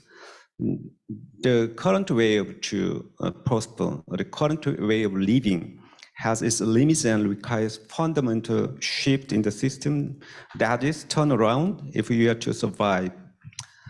And if humanity is to move toward a new course, new sustainable course, it must be done on unprecedented scale and scope, and in unprecedented speed, in concerted action internationally and in common long-term planning. I think it is a vision of why you here, and that we all must continue to materialize and realize. Thank you. Thank you very much, President Lee. Time is running up, and I would like to ask Sandrine to wrap up the comments. Thank you. Sandrine, floor is yours. Thank you so much. And again, thank you to all of you for your support of Earth for All, a survival guide for humanity. And we very much hope that we can actually work with the region and also clearly take into consideration the different needs across the region. Let's be very clear as we have heard from my Indian colleague, that each region and each country has its own needs, has its own economic status as well, and clearly the way in which it is engaged in terms of its policy. What I have done is put in place, obviously, some of these notes that you have shared and your feelings, and will very much convey this to the authors of Earth for All. I am very touched by, obviously, the need to address the humanistic and the vulnerabilities of some of the countries in the Asian region, but also in the global South, that will very much need to be part of this movement building in a way which enables them to actually have greater resilience across their economies, but also continue to grow differently. I very much take the point of knowledge exchange, of technology exchange, and of financial exchange, having just come back from the COP in Egypt and seeing that the damage and loss finance facility has finally been agreed after many years, but that we are still blocked in terms of the 100 billion. I think it is absolutely time that the North assumes its responsibility, both for the rise in emissions, the destruction of natural resources, and the need to work with low-income countries and other countries in the South who have not had these impacts, to ensure that there is the proper transfer of funds, of technology, and of knowledge. So it is very much our next step, Professor, and those of you who are in the room and on the screen, to work together in order to ensure that the policy recommendations of Earth for All are actually implemented, put into practice, so that we can truly embrace this new well-being society that we're trying to build in this time of crisis. Thank you very much, Sandrine, for wrapping up of this discussion.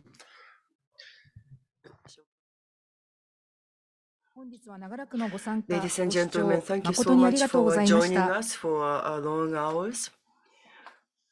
To conclude today's proceedings, Executive Director of AGES, Mr. Tsuyoshi Kawakami, would say a few words in closing.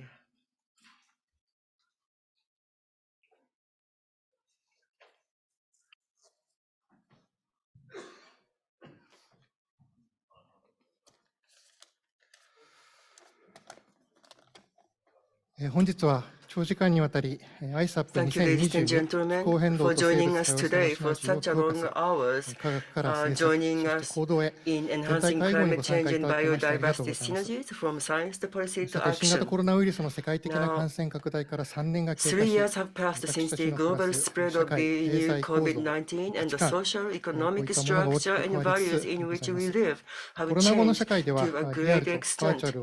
Now, in the post-corona society, we are still in the process of forming new communication methods called the hybrid methods, online and physical. So this year, ISAP is positioned as an opportunity for networking, and we hope that the visitors will expand their network and promote new collaborations.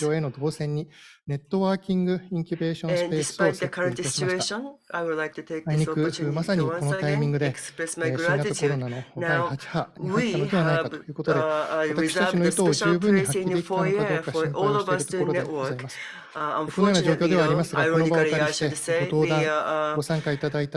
eighth wave of the COVID-19 is hitting Japan, and I hope that you can still understand what the intentions are.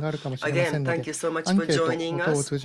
And if we caused any inconveniences, please fill in the questionnaire and tell us what you think about this. I would like to take this opportunity to talk a little about AGES's impact formation and dissemination. And at the recent COP27, in addition to supporting the international negotiations, we contributed to setting the agenda for future climate change countermeasures by hosting and presenting 21 side events. And furthermore, we contributed to the promotion of stakeholder participation by providing support to Japanese companies and local governments that participated locally or online, while への出演を gathering 含む information タイ and ムリーな networking 情報 locally 提 and 供を実施い online. たしました。 And for domestic アイデ market, スでは we 昨年4 provided 月から timely 気候変動 information, ウェビナーシ including リーズを開催 appearances してお on ります。 major new TB これまでに41回のセミナーを programs. 開催し、 In 延べ addition, 1万 nearly 5000名弱 1,200 people の方にご attended. 参加をいただいております。 And 加えて先週金曜日に開催した last COP27 結 Friday, 果速 we 報ウェ had ビ the ナーには1200名弱のご参 COP27 加、ご視聴いただきました。 flash report. We had また今後1,200 12月 people 15 joining 日 us には online 一 to 般 hear the 財団法 report. 人 And 地 on 球産業 December 文化研究 15th, 所様と we 共 will 催で hold the COP27 報 COP27 告シン report ポジウムを開催 symposium. いたしま And す。 we will do this jointly with the さ Institute て本 of 日の全 Global 体会合を受けまし Industry て、明 and 日から Culture. 12月5日 Now, まで、 following 1日 today's 3件のテ plenary ーマ別 session, セッシ we ョン、 will セマ hold ティックトラッ 3 クを開催いたしま themed す。 sessions or thematic 今回は tracks. 地に足を Starting つけた tomorrow until SDGs December の具体 5th. 的な This 実践、 time, we will focus ア on ジアにおけるネット accelerating ゼロ or かつレ concrete ジリエントな移 implementation 行、 of SDGs, ネイ put チャーポジティブ社 SDGs 会を on 目 the 指して、 ground, net ま zero た and 汚 resilient 染のない世 transition 界 in の実 Asia, 現といった and サブテ towards ーマ a のもと、 nature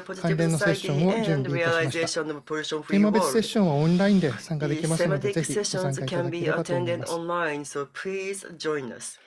私たちの取り組みのすべては All 次 of の our 世代にい efforts かに美しく豊か will な地球を引き継いでいく converge の on かという how こ we とに can 修練 pass されてまい on り the ます。 beautiful and 先 plentiful ほどご紹 planet to 介 the したネッ next トワーキングインキュ generation. ベーションスペースで In は、 the 先 networking 日 and アイデス本部 incubation に見学 space に来て out くれた子 there, どもたちが I 見 introduced 学後に描 earlier, いた絵 the を展 children 示し who ております。 visited our Hayama headquarters the other day are exhibiting このよう the な子どもた pictures ちの that 笑 they 顔を見るに drew つけ、 after the 未来に向 tour. けてできるだけ多くの選 Now, 択肢を when 確保 we でき see る the よう、 smiles on the また faces 将 of 来にわたっ these て安定した children, 気候の all 下 our で staff 豊かな自 members 然 are の恵 working みを享 hard 受し続 again, けられる one よ more う、 time to 職員 secure 一 as 同 many それぞれ options の as 強みを生 possible かしてこれ for か the らも努力 future して for まいり those たいと考え children ておりま and す。 to ensure that we can これ continue に to て enjoy the ISAP bounty 2022全体会合を閉会 and いたします。 embracing 本 of 日は誠に nature ありがとう under ございまし stable た。 climate.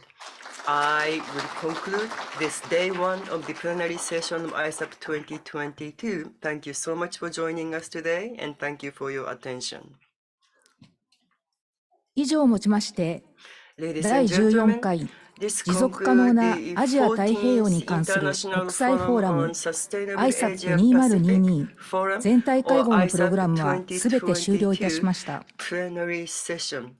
皆様、改めまして本日は One more ご time, 来場、 ladies ご and 視聴 gentlemen, thank 誠 you にあ so りが much とうご for ざいまし coming た。 in person to join us and also joining us online. 最後に、事務局からアンケー Last トのお but 願い not です。 least, the project management オン office ラインでご has a 参加の humble 方は、 request. ウェビナー Those of 終 you 了後 who に are 表示さ here れる画面より online, ご please 記入をお go 願いいたします。 to the screen that will be 会 displayed 場から after ご the 参加の seminar 方は、 and た let だい us まスク know リーンに what you 表示し think. てい So る that's an QR evaluation コード form. よりア And クセ those ス of の you 上 who are ご here 回 in 答ください。 physical person, use 今後 this の ISAP QR のよ code り良い to 企画 access 運営 the のた other め、 evaluation 皆 form 様の率 so 直な that ご we 感 can 想 do や this ご much 意見 better を in the ぜ future. ひお寄せ We ください。 welcome your ご協 honest 力をお願いいたし opinions ま and す。 comments. We humbly ask for your cooperation.